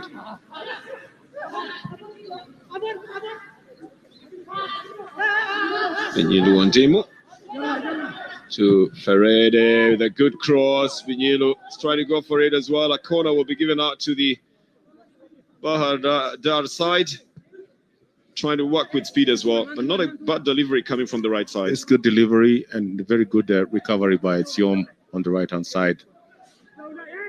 Corner's going to be taken by Zenao Ferreira. It's the header again by Vinilu Ondimo. Doesn't have the conviction. 8 corners that Bahar Dar have gotten in this game. And they've not made good use of them, or they haven't gotten the results they expected from them. Just about 8.5 minutes now remaining in regular time. And 0-0 the scoreline. I think the opinions are that if it ends like this, it's going to be an improvement for the Jima side.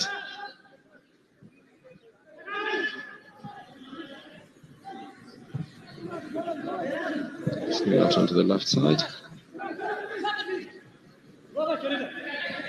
Good attempt at a ball control by Ahmed Rashid. But it evades him and goes up the field of play. Kidane Mariam is looking for some last-minute solution, Gilbert. Can you advise? I think he's done it. I mean, his team is doing it very well for him. They're sticking back, and anytime that they win possession, they're playing some quick counter-attacks. The final pass has been good. The finish, the quality has been very poor. So what would be your advice to Kidane Mariam? Have quality finishing? Because that is something that only the players can give you on the field.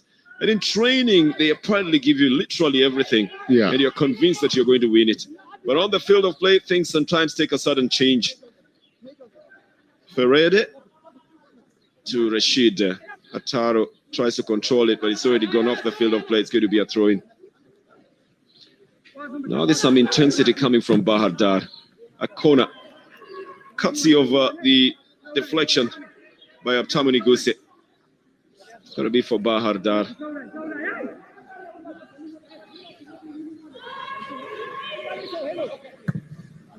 It's a well-floated one to the back by Gezaheny. Had a touch on it. They haven't completely cleared it, but a foul has been committed. It's going to be given out to the Jima side. Referee says, you got to do it again here.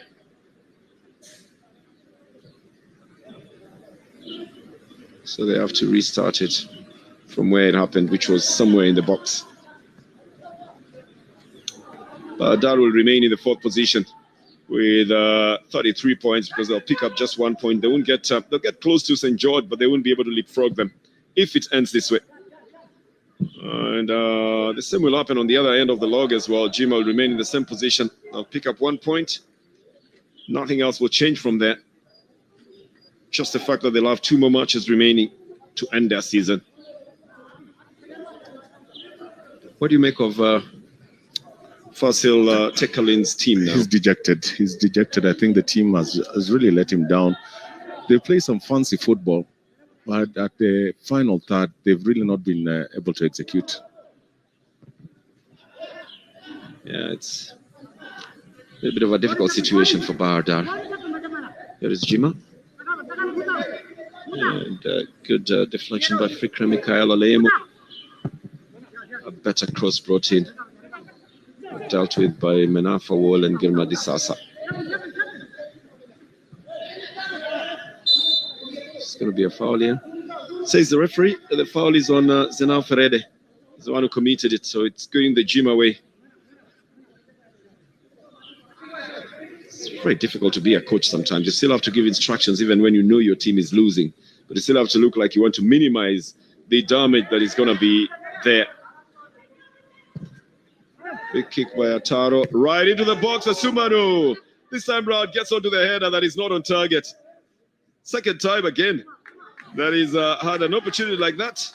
The target evades him. It's well floated, Bernard. I think right in between the 2 central defenders. poor marking at this particular point and very poor technical application by Osumano. Oh, you called it right. You called it right. Poor marking as well because he's behind the defenders. And then poor execution as well from Osumano, who should have been slotting that into the net. Here is another cross then.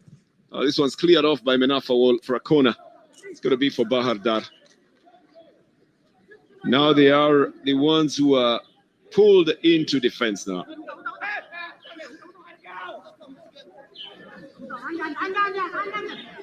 Nine corners for Bahar Dar. And two of them trying to head it out. I think the Jima side just doesn't do well enough on that. Two of them going onto the ball and mixing themselves up. Tamani Guse probably the worst culprit of it because he's not going to head the ball. He's, hitting the ball with probably the shoulder. And that was not going to be directing it towards the goal area.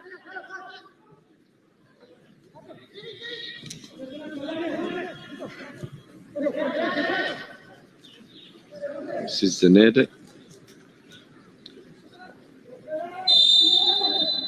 And the foul that will be given to the Bahar Dar side. And a little bit of a rush now on the right side. Rashid trying to get the return ball from Gezahen, who was going to deny him that chance. They'll get a corner in the process. Gezahen, he was already going in the wrong direction and would have lost possession. Kadir is just putting himself back into a better position for defense as Rashid takes the corner for Bahar Dar. And Yelu is trying to exert himself into it. This is a foul by Osumano. Should have let the ball go through. Quick free kick by Solomon Wadesa for Bahar Dar. But Osumano obviously guilty of pushing Menafawol off the ball there. Girma Disasa. The entire Bahar Dar defense is now moving forward. They've got only one man left behind. And Disasa tries to get and actually gets the goal kick from the referee. Gets the free kick from the referee. Says he was pushed off the ball there. He realized he was pushing it a little bit too far and knew he was going to lose possession. So he knew the best way to do it is just to go down and intimate to the referee that you have lost it. He takes it himself, Girma. Little flip, it comes cross here. This one is deflected off from a point-blank shot by the man closest to it, who should have been, punching that one directly into goal. It's the captain himself, Vikram Mikhail Alemo. But for some reason, he didn't direct it into goal. Yeah, he was left there desolate.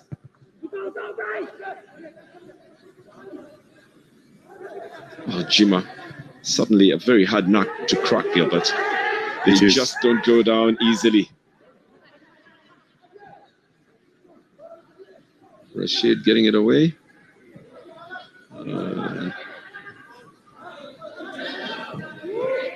Malakuwole managing to push it further up. Osumano looking for the options.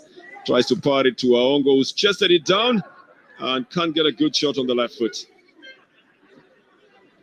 He does get a shot, but a very meek one, Gilbert. Well, that's good ball handling by Waongo. But we can't take it away from Odessa, who's really been on his case the whole morning. Just cut him off most of the time, and made sure that he's not bringing in anything more dangerous than is needed. On the right side, Ahmed Rashid then for Bahar Dar. They've looked most likely to score in these last moments of the game than they did in the entire game altogether. Of course, that shot by Zana Ferreira is not the best and will not get anything apart from a goal kick that will come from the goalkeeper. This was a very good delivery here, chested down very nicely. But I wonder why he didn't get the left foot correctly. That push by Odessa, just trying to get him off the rails. Well, this one is the one the captain there should have pumped it into the net, should have looked at the options as well, but it was deflected off for a corner. Two chances on either side of the divide for one of the teams to pick up the maximum number of points. But I guess Gezahen stays away from it. Disasa, Temesgen Derese as well as a touch on it. Goes all the way to Menafawol and Fitsuma Lemu, who stayed away from most of the attacks that were being brought in. and taking attention away from himself. So push to Menyilu and Demu. Fitsumalemu was looking for a 1-2 combination, but didn't have any particular person in mind. Well, they heads it back. Isasa try some stylish footing.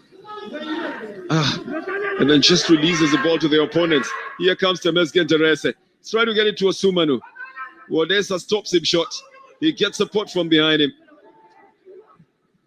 It was not going to get to Osumanu from there. It's intercepted now by the other new substitute, Aferwo Kailu. Can Bahar Dar get the points in this last 4 minutes of added time? Ferede.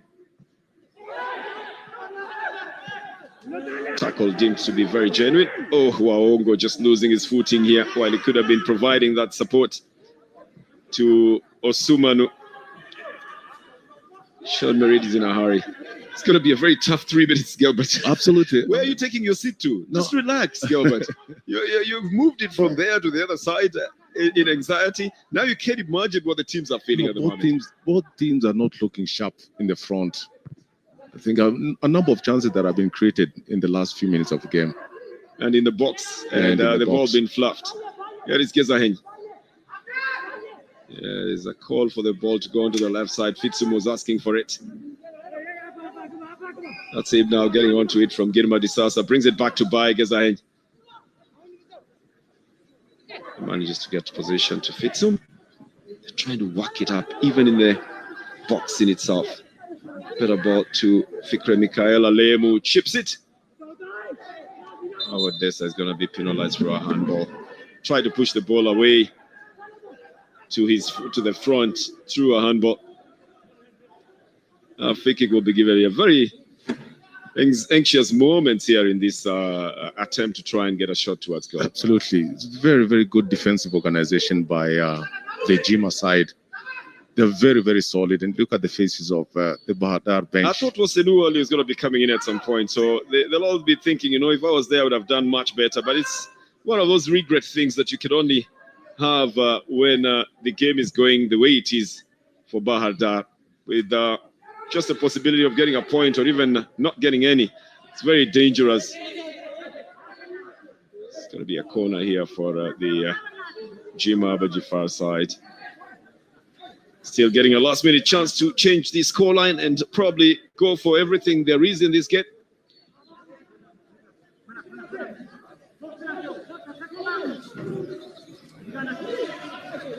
And Prince Waongo will be the man to take it.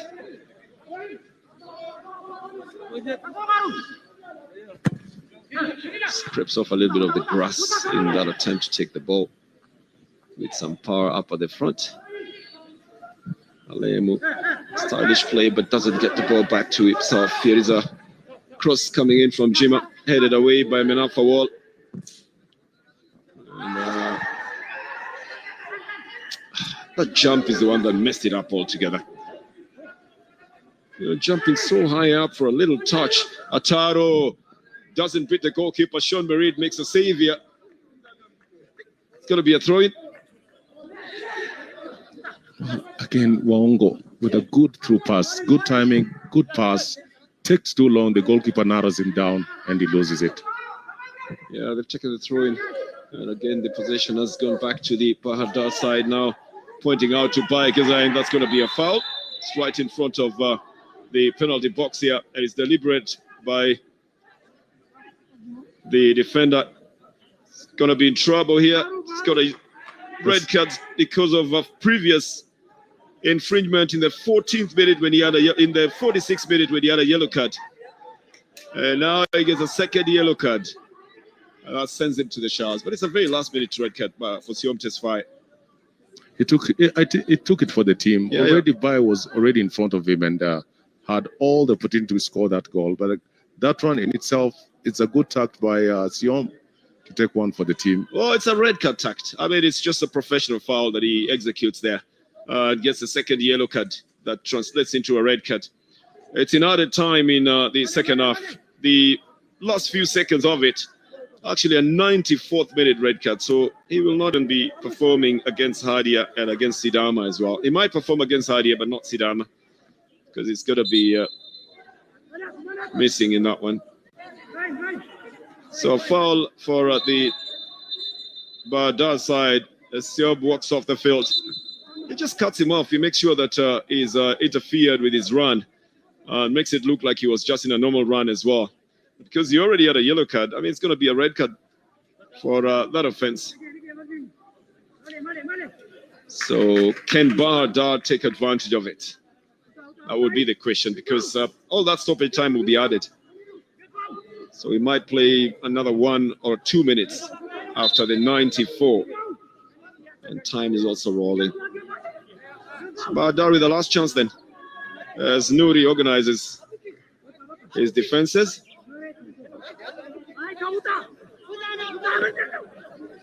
Well, Nouri totally sends off one of his players who was trying to go onto the post, asking him what he's doing there. Doesn't need to be there. It's given to Fitsumalemu with the Nouri, then pushing it onto the side in the very final move of this game, in which Jima will pick 1 point. Badar will also pick just 1 point. A chance that presents itself in the very last moment. Fitsumalemu takes it to the goalkeeper's left. Now the goalkeeper is up to the task in pushing it out of the field of play. Nothing much to write about in this game, save for the missed chances that came in very abruptly in this game. It ends in a Dawa sharing of points, 1-1, because of the 0-0 draw. So they share 1 point apiece from the Hawassa University Stadium. Jima 0 and Bahar Dar 0.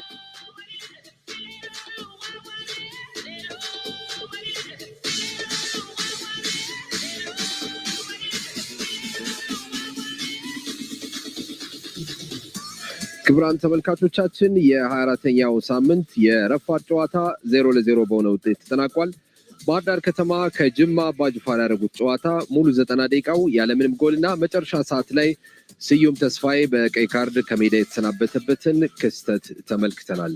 ለሁለተኝነት በሚደረገው ፍክክር ውስጥ በቀጣይነት ባህር ዳር ከተማ ከኢትዮጵያ ቡና ጋር ያለውን ነጥብ ልዩነት ማጥበብ የማይችልበት ደረጃ ላይ ደርሷል። ከጨዋታው በኋላ ከአሰልጣኞች ጋር ቆይታ እናደርጋለን። በቅድሚያም ከባህር ዳር ከተማው አሰልጣኝ ፋሲል ተካልኝ ጋር ቆይታ እናደርጋለን። በጨዋታው ብዙ እድሎች አግኝታችኋል፣ ግብ ማስቆጠር አልቻላችሁም። የአካሄዱ ሁኔታ ነው ወይስ የግለሰቦች የመጨረስ ብቃት ነው? ሁለት አይነት ነገር ነው። አንዳንዱ ከሂደቱ ጋር ተያይዞ ነው፣ አንዳንዱ ደግሞ ክሊር ነው። ቦክስ ውስጥ የተገኘ ኳስ ነው መጨረስ ያልቻልነው። ያው ተጫዋቾቻችን ጨዋታውን ለማሸነፍ ጫናና ጉጉት ውስጥ ነበሩ። የምንፈልገውን አላገኘንም። ወደ መጨረሻዎቹ የፕሪሚየር ሊግ ጨዋታዎች ላይ ነጥብ እየጣላችሁ ነው። የአመቱን ግስጋሴያችሁን የአመቱን ሂደታችሁን የሚያሳይ ነው? ምንድነው ችግሩ? የአመቱን እንቅስቃሴያችንን ያሳየናል ብዬ አላስብም። ለሁለተኝነት በምናደርገው ጉዞ ድሬዳዋ ላይ መሸነፍ ከጀመርን ጀምሮ ተጫዋቾቻችን በትልቅ ጫና ውስጥ ናቸው። ያንን ለማስተካከል በአይምሮም በአካልም ሞክረናል። ግን እስካሁን ጨዋታዎችን ማሸነፍ አልቻልንም፣ ወይም ደግሞ ወርቃማ የሚባሉ እድሎችን አበላሽተናል። ሀዲሳን እሱን ተክቶ ጽዮን መርድ በዛሬው ጨዋታ ላይ ተጫውቷል። እያሳየ ያለው ብቃት እሱን መተካት የሚያስችል ነው? አዎ፣ በተቻለ መጠን ወደ በኋላ ላይ ከጽዮን መሻሻል ጋር ተያይዞ ለሁለቱም እድል ለመስጠት እየሞከርኩ ነው። ጽዮን ካለፈው አመት በዘንድሮ በጣም ተሻሽሎ ቀርቧል። ያንን ስሜት መጠበቅና የሱን አቅም ከፍ ለማድረግ መሞከር ነው። ከልብ አመሰግናለሁ። አሰልጣኝ ፋሲል ተካልኝ ከባህር ዳር ከተማ አቻ ውጤት መጠናቀቅ በኋላ አስተያየታቸውን ከሱፐር ስፖርት ጋር ቀደም ሲል በተመለከታችሁት መንገድ ነበር የገለጹት። በ24ኛው ሳምንት ሁለተኛ ግብ ያልተቆጠረበትን 90 ደቂቃ ነው ያሳለፍነው። ትላንት ከሰዓት ወልቂጤ ከተማ ከሐዋሳ ከተማ ባደረጉት ጨዋታ ያለምንም ግብ 90 ደቂቃው ተጠናቋል። የዝናባማ የከሰዓት ጨዋታ ነበር።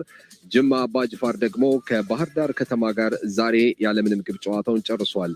ድሬዳዋ ከተማ ከፋሲል ከነማ ከሰዓት በኋላ ጨዋታን ያደርጋል። ከጅማ አባጅፋሩ አሰልጣኝ ጸጋዬ ኪዳነ ማርያም ጋር ቆይታችን የሚቀጥል ይሆናል። 4 አቻዎችን ባለፉት 5 ጨዋታዎች አግኝታችኋል። በመከላከሉ ነው ጠንካራ የሆናችሁት ወይስ ያለመግባት ችግር ያለማስቆጠር ችግር ነው? በሁለቱም ነገር ጠንካራ ነበር ዛሬ ማለት እችላለሁ። በቀላሉ ጎል የሚገባብን አይደለም፣ ግን የምናገኛቸው አጋጣሚዎች በጣም የሚያስቆጩ ነበሩ በሁሉም ጨዋታዎች ላይ። እንደዚህ ታክቲካል ዲሲፕሊን ሆነን ኳሱ ስናጣም ኳስ ስናገኝም ግን አሁን ንጹህ የሆኑ ኳሶች ማሸነፍ የምንችልባቸው ኳሶች እያገኘን ያለ ነው። ያለ መጠቀም ችግር ነው እንጂ እያገኘን ነው ያለ የጎል አጋጣሚዎች እያገኘን ያለ ነው። በሁለተኛው ዙር የመጡት ራሂም እና ፕሪንስ በዛሬው ጨዋታ ላይ ብዙ የኳስ እድሎችን አባክነዋልና ምናልባት ተገቢ ግልጋሎት ሰጥተዋል ማለት ይቻላል። ያው እንግዲህ ትልቁ ነገር እኛ ባለን ቦታዎች ናቸው ተጫዋቾች ያስመጣናቸው። አሁንም ቢሆን ወደ ቡድን ለመዋሃድ ብዙ ይቀራቸዋል። ምክንያቱም ገና ከድሬዳዋ ጨዋታ በኋላ ነው ወደዚህ የገባነው። አምስት ስድስት ጨዋታዎች እስካሁን ያደርጉትና በቀላሉ ለመዋሃድ አጥቂዎች ሁሉ ጊዜ ከሚድፊልድ ጋር ብዙ የመናበብ ስራዎች ይሰሩ ነበር። ግን አጋጣሚ ሆኖ በውድድር ሰዓት ስላገኘናቸው እንደሚፈልጉት አገልግሎት ባይሰጡም እንደዛም ሆነ ግን ያለ ኳስ የሚሰሩ ስራ በጣም ጥሩ ነው ያለው። እንግዲህ ማበረታታት ነው። ተጨማሪ ተደጋጋሚ እድል ሲሰጥ ለአጥቂዎች ሁሉ ጊዜ የተሻለ አማራጮች ይኖራሉ ብዬ ነው የማስበው። በጨዋታው መጀመሪያ ላይ ምናልባት የዛሬን ጨዋታ ማሸነፍ በወልቂጤ ደረጃ ላይ ለመቀመጥ ያስችላል የሚል ሐሳብ አለኝ ብለህ ነበር። አሁን በሂሳብ ቀመር ደረጃ አደርሱም። ሙሉ ትኩረታችሁ የምታደርጉት በጥሎ ማለፍ ጨዋታዎች ላይ ይሆናል ወይስ ምንድነው የምታስቡት በቀጣይ ጨዋታ? እኔ እርግጠኛ አይደለሁም። አሁን በኢትዮጵያ ጥሎ ማለፍ ይካሄዳል የሚለው ላይ በክለባችን በኩል የደረሰኝ ምንም መልእክት የለም። የደንቡ መተዳደሪያ ደንቡ ምን ይላል የሚለው ላይ ያው የክለቡ ጉዳይ ይሆናል። በተረፈ ግን እኔ ጋር ያለው ግን ቀሪዎቹ ሁለት ጨዋታዎች ላይ አሁን ቢሆን ለክለቡ ስነ ልቦና ለተጫዋቾቻችን ቀጣይ ጣፈንታ ሊያሳየን የሚችል ፐርፎርማንስ ለማድረግ ነው እንጂ ያው ጥሎ ማለፉ ይኖር አይኖር ምንድነው ህጉ ደንቡ ምን የሚለው ላይ እኔ የማውቀው ነገር የለኝም። እስካሁንም የተነገረኝ ነገር የለኝም። ሁለት ጨዋታዎች እንደሚቀርቡና ለዛ እየተዘጋጀን ያለ ነው። ከልብ እናመሰግናለን። እኔም አመሰግናለሁ። አሰልጣኝ ጸጋዬ ኪዳነ ማርያም የጅማ አባጅፋር አሰልጣኝ ከጨዋታው በኋላ አስተያየታቸውን ቀደም ሲል እንደተከታተላችሁት ሰጥቷል። ዛሬ በነበረው የረፋድ ጨዋታ ባህር ዳር ከተማ የሁለተኝነት እድሉን ሙሉ ለሙሉ አጥቷል። እንግዲህ በሁለተኝነት የሚደረገው ፉክክር በእነማን ክለቦች መካከል እንደሚደረግ እየለየ መጥቷል። ትላንት ኢትዮጵያ ቡና ከሲዳማ ቡና ጋር በነበረው ጨዋታ 3-3 መለያየቱ ከስር ያሉትን ቡድኖች ተስፋ ያለመለመ ነበር። እስካሁን ድረስ በሄዱበት መንገድ 21 ሙከራዎችን ባህር ዳሮች አድርገዋል። 8 ኢላማቸውን የጠበቁ ነበሩ። ጅማ 13 አድርገው 3 ኢላማቸውን የጠበቁ ነበሩ። በእግር ኳስ ጨዋታን የምታሸንፈው በጎሎች ነው። ጎሎችን የምታስቆጥረው እድሎችን ስትፈጥር ነው። በዛሬ ጨዋታ ላይ በሁለቱም ቡድኖች በኩል ጎል መሆን የነበረባቸው ግልጽ አጋጣሚዎች ነበሩ።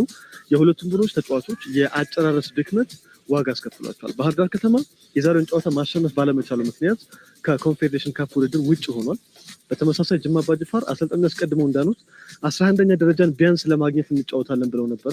አሁን ግን ማግኘት አይችልም። ስለዚህ እድሎችን አለመጠቀም የዛሬው ጨዋታ መገለጫ ነው። እነዚህ የምንመለከታቸው የማጥቃት መነሻዎች ናቸው። ግን የማጥቃት ሂደትን ወይም ደግሞ ጎል የማስቆጠር ችግር የሚፈጠረው መነሻው ምንድን ነው? አሁን ሁልጊዜ በየጨዋታው ይባላል የማስቆጠር ችግር፣ የመጨረስ ችግር ይባላል። መነሻው ምን ይሆናል? ኮሜንትሪውን እየሰራን ማርክ የኢትዮጵያ ፕሪሚየር ሊግ አጥቂዎች በተለይ የሀገራችን አጥቂዎች ከአቡበከር ናስር አጨራረስ መማር አለባቸው እያለ ነበረ። የሀገራችን ሌሎች አጥቂዎች ብቻ ሳይሆኑ ከውጭ ሀገር የሚመጡት አጥቂዎች ጭምር መማር አለባቸው። ዛሬ ፕሪንስ አይቨሪን፣ ራሂም ኦስማኖ ግልጽ የግብ አጋጣሚዎችን አግኝተው ማስቆጠር አልቻሉም። ስለዚህ ትልቁ ልዩነት ተጫዋቾች ግብ የማስቆጠር አቅማቸውን፣ ደረጃቸውን ማሳደግ፣ አጨራረሳቸውን በልምምድ በደንብ ማስተካከል ይኖርባቸዋል። ከዛ ባሻገር የስነ ልቦና ደረጃም አንደኛው ችግር ይመስለኛል። ከግብ ጠባቂ ጋር ተገናኝተ ቢያንስ ኢላማውን የጠበቀ ሙከራ ማድረግ የማትችል ከሆነ ውስጥ ላይ የሚመላለስ የሆነ ነገር አለ። ኳሱን ባስቆጥረው ወይንስ ስለ ቀጣዩ እርምጃ ነው የምታስበው? ምናምን እነዚህ አይነት ነገሮች አሉ። ምናልባት ሶስተኛ ነገር ብንመለከት አንዳንድ ጊዜ ለአጨራረስ አነሳስ መነሻ ምክንያት ነው ይባላል። በጥድፊያ ነው ብዙ ጊዜ ለአጥቂዎች ኳስ የሚደርሰው። አሰልጣኝ ፋሲል አንዳንዱ ባካሄድ ነው፣ አንዳንዱ ግልጽ እድሎች ናቸው ብለዋልና ምናልባት ያ ነገር ከተመለከትከው በ17 ሙከራዎች ምንም ጎል የለም። 13 ሙከራዎች በአጠቃላይ ከ30 ሙከራዎች በጨዋታው ምንም ጎል የለም እና የማጥቃት እንቅስቃሴ መነሻዎችስ? የአካሄድ ጉዳይ ሊነሳ ይችላል። ምንም ጥያቄ የለው። ማካሄድ ጥራት ያለው በደንብ የተጠና ከሆነ ግብ ክልል አካባቢ ሲደርስ ምን ማድረግ እንዳለበት ታውቃለህ። የዛሬ ጨዋታ ላይ አንደኛው ትልቁ ችግር የነበረው ይሄ የአካሄድ ችግር በደንብ ሊነሳ ይችላል። በእርግጥ አሰልጣኝ ፋሲል ተካለኝም አንዳንዱ የአካሄድ ችግር ነው ብሎ አምኗል። ከዛ ውጭ ግን እግር ኳስ ላይ የተለያዩ አጋጣሚዎችን ልታገኝ ትችላለህ፣ ጎል የምታስቆጥርባቸውን።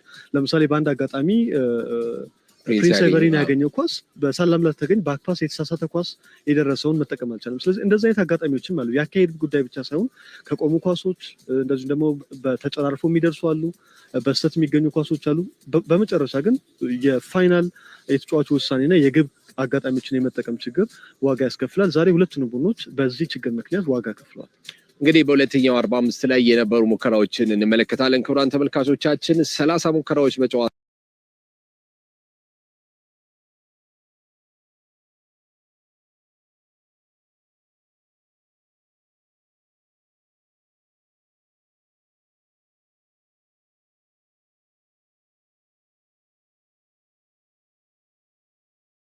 For the front, Dawit Faragut and Okiki Afolabi, together with Haptamu Gezahen. It just means they've brought in everybody that they want for today's game. There is Meari Mena, Sande Mutuku, and Fetudin Jamal, and Emmanuel Ndala in the back four. Then in the midfield, there'll also be Biran Washamo, and he will be expected to push up at the front for the strikers. Dr. Haile Jesus Bazizeo is the referee for today's game. He's assisted by international assistant Temesgen Samuel, and then Daniel Tibebu, and the fourth official is an international referee as well, Lemine Gusi. Looking at the St. George side, well, still trying to get a first 11 side that can be formidable. They've brought in Saladin Said, who missed a couple of bubbles out of a decision by the club. Emmanuel Gabriel Mikhail has got to give a better account of himself. Saladin Said will remember that he missed a penalty in the last game that they played in the 50th minute and want to do a better job up at the front. Kenyan Markne did score in the last game, so that's why he's also preferred in this. There's not Niall Zaleke, Frimpong Mensu, Abdul Karim Mohammed, and then Kadunya in that defense. Then Abel Yalea will be helping them up at the front. Ada Sherefa, of course, in the middle. They got a good bench as well. Matansi, the Kenyan goalkeeper, is still there. Liam Birhanu as well. Emmanuel Terfu is one would like to see on the field.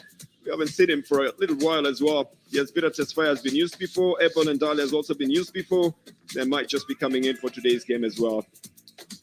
That's the coach on the Sidama side. Haile Gabriel Medin brought in some big men from the team he coached previously into his side. For the new coach of the St. George side,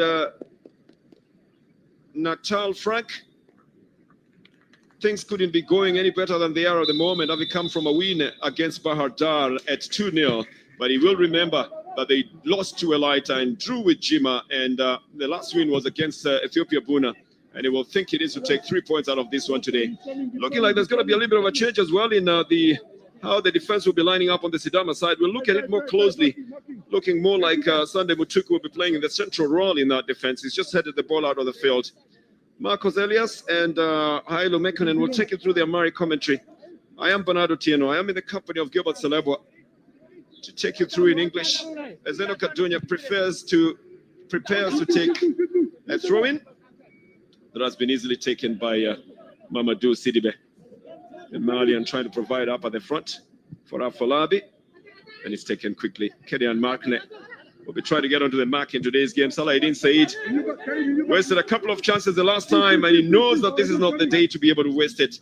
Gilbert, this is a day when everybody must give the biggest performance they can just because of the stake in this game. I would call this a battle of titans. If you look at Sidama side, have 6 very, very, very experienced players, including Fabian, Okiki Afolabi, and Sidibe. On the other side, St. George have literally youngsters on the team, meaning that they're going to run the ball a little bit faster. They're going to run the whole 90. And the big question is, Sidama, will they be able to capitalize on the first 45 or 50 minutes? Yeah, it depends on what they do with the experience as well. Yes. You know, youthfulness sometimes doesn't come with experience, and experience doesn't come with speed. So one's working for one, but it's not working for the other, and vice versa. But again, that will bring in a very good game today. These two teams could very easily do with a point each. It will move them from where they are, and it might just get St. George to tie with Ethiopia Buna, and then we'll look at other semantics of it as well. But also 1 point for Sidama will it will move them to 22, and then we'll have to look at the other semantics of it all. So 1-1 would work, but 3 would work even better, and that's why it's a crunch match. Everybody's looking for 3 points here. St. George having it in the midfield. Adunya cutting in to bring it right to the center to Abel Yalea, who's been fouled. It's going to be a free kick here. Sunday Mutuku with a face of disbelief, like, what did I do there? Let's see what he did exactly there. Yeah, I tried to go for the ball, actually. He won the ball. He won the ball, absolutely. Yeah, he won the ball. Kenyan Markna is the one who was should have been fouled in that one. But you see it second and 3 times. The referee sees it only once. 3-1, that's what he says. What does that mean, Gilbert? 3-1? 3 players. To do what? On the wall. And 1 to do what? Stop right where the ball is. I know the 3-1. I mean, it wouldn't be 3 sausages and one packet of ketchup. It's actually 3 players and another one. But yeah, on the wall and the other one on the side. Okay, that's what he must have been saying. So Fabian Fernol is giving instructions. A hard shot that bangs exactly onto the wall. The whole impact absorbed in there. It's going to go out for a throw-in. Yeah, for that, you need to take a little bit of a bow and wait for that pain to subside, as Biran Washam has been forced to. The formation, Gilbert, in the midfield and up at the front, what are they lining up? Well, I think at the top for Sidama, there is Sidibe Okiki and Aptamu at the top with the two number 10s, that is Dawit and Yasser Mugerwa, to support the attack. At the back, you still have the back four, Sunday Mutuku and Fetudin, with Fabian Fernole in goal. For St. George is also 4-3-3. They maintain the same lineup that beat Barda 2-0. And they have Saladin and Emmanuel, of course, being entertained by Abel Yaleo on the right-hand side of the attack. Very big run by Abel Yaleo. Manages to catch up with the ball, but doesn't keep it in possession. It goes out. They'll be using the flanks. And I think it's pretty obvious by now that Frank Natal likes to use the flanks. So Merhari Mena will have to watch out for the runs that will be coming out on either the left or the right side. Something's happened here. I think there's a little bit of a consultation here. Could something have happened out here? Yeah, the referee is looking for a suspect here. And the prosecutor here is the fourth official, Lemine Guse. The matchcom is also involved in this. Look, you can't do anything on the field of play nowadays. As long as it's spotted by any of the referees, you get yourself into trouble. And I think the matchcom has gone to consult there. The referee is telling everybody to calm down. So do they have too many men on the bench? Yeah, they're supposed to sit on the seats so that we know. And if there are too many of them crowded there, they have to go to the side and not sit over there. Yeah, you got to adhere to the protocols. So they got to come out before the game starts.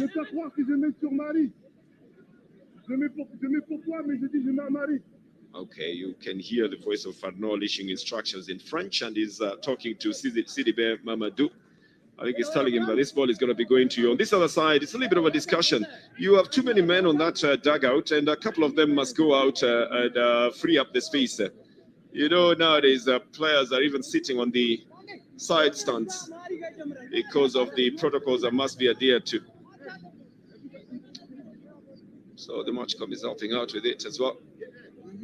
I think one of the players was urging one of the technical officials or the physios to move away from there. There's just too many of them there.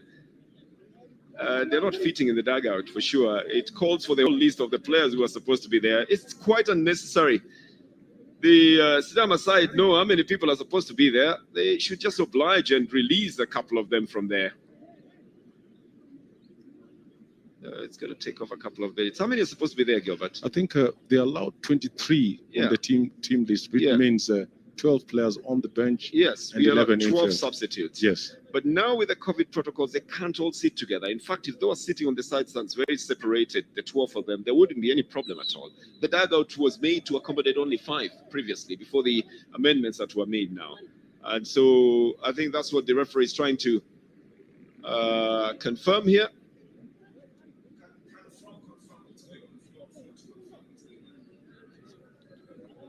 My hunch is that it's about the number of subs on there.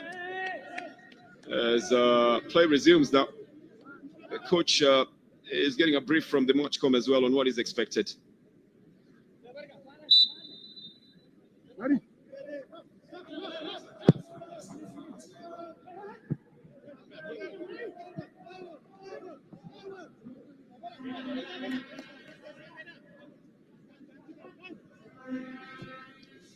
This is back into the midfield from the St. George side.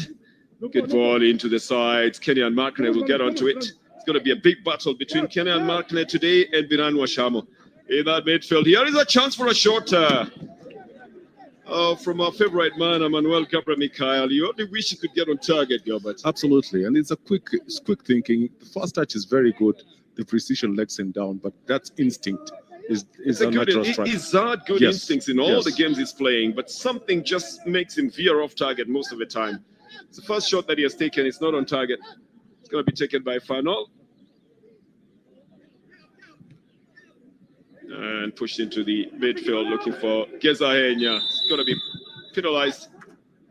This shot will not count at all. Baru Negash didn't want to risk his fingers in putting it towards that shot that was going there, because the foul had already begun for that against Abdul Karim Mohammed. Actually, the foul was given against the foul was given for Gezahen. So you wonder why then not to let it play for an advantage. From the right side, it's for Sidama. David Tafaraguta is one who sends it in. Enough men going for it on the header. The clearance will bring it back into the center. Well, not too far off from there. It's Mamadou chasing it. I think they're clearing the dugout. You know, there's just too many people on the dugout. It doesn't matter whether they are all on the team sheet. They're crowded there, and with the COVID protocols, they just need to be able to move away from there. Absolutely, absolutely. There's no doubt about that.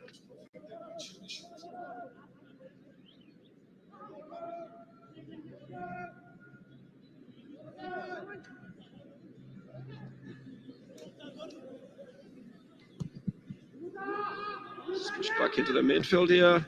Fatuddin Jamal heads it back, and Frimpong just allows it past it to his own goalkeeper. Baru Negash is enjoying himself. He's cool, he's calm, he's collected as well. He doesn't have any trouble picking up that one. This man scored in the 84th minute against Bahar Dar. Abdul Karim Mohammed has become a very integral part of the St. George side. Haida Sherefa. And then a big kick right on the right side. Picked up by Ashamo Birhanu. It's going to be a very fast game with transition quickly changing. This is intended for Geza, but it's Abdul Karim who gets his head onto it. Oh, the Ghanaian Frimpong. Now, don't ask me hard questions. I know we've been saying it's raining, and I know you want to ask me how there's dust on the field, girl, but it's just some dry patches now. There's some muddy section that is drying up. You know what they do? In the watery patches, they put sand in it. You know? So it will soak in what it can, but on the top it will remain dry. So when you chip onto it, it's heavy sand on it. And that's why some patches will look like they've got dust. It's been a very rainy season in Awasa as well. Big one onto the left, onto the right side. Nice control by Baye Gezahen. Takes a shot here that will trouble the goalkeeper a bit. Adunya clears it for the St. George side. It's got onto the left side. Mamadou Sidibe. It's got Meari Mena on the left. He decides to cut in a 45 by himself. Blocked off by Mensu. And now they have a chance to come out with it.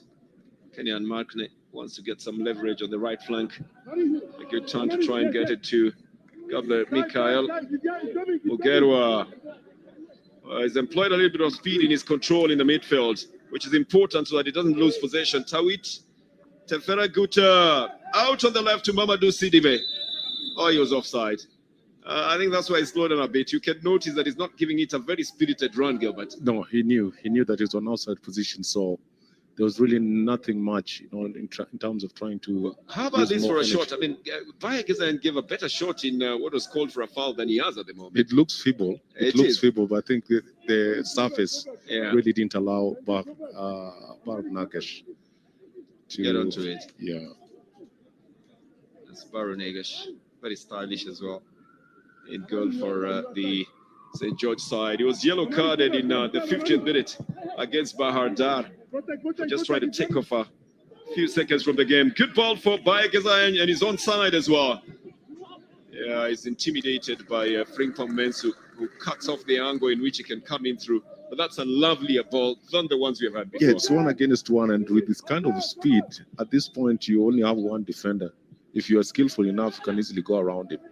He is skillful enough. It's just that he was cut. I'm thinking he should have gone around him. No, he couldn't, because Frimpong cut off the angle totally, Gilbert. So you've got to give it to Baye Gezahen. He made a 100 meters dash down on the flags. Anyway, that's him again.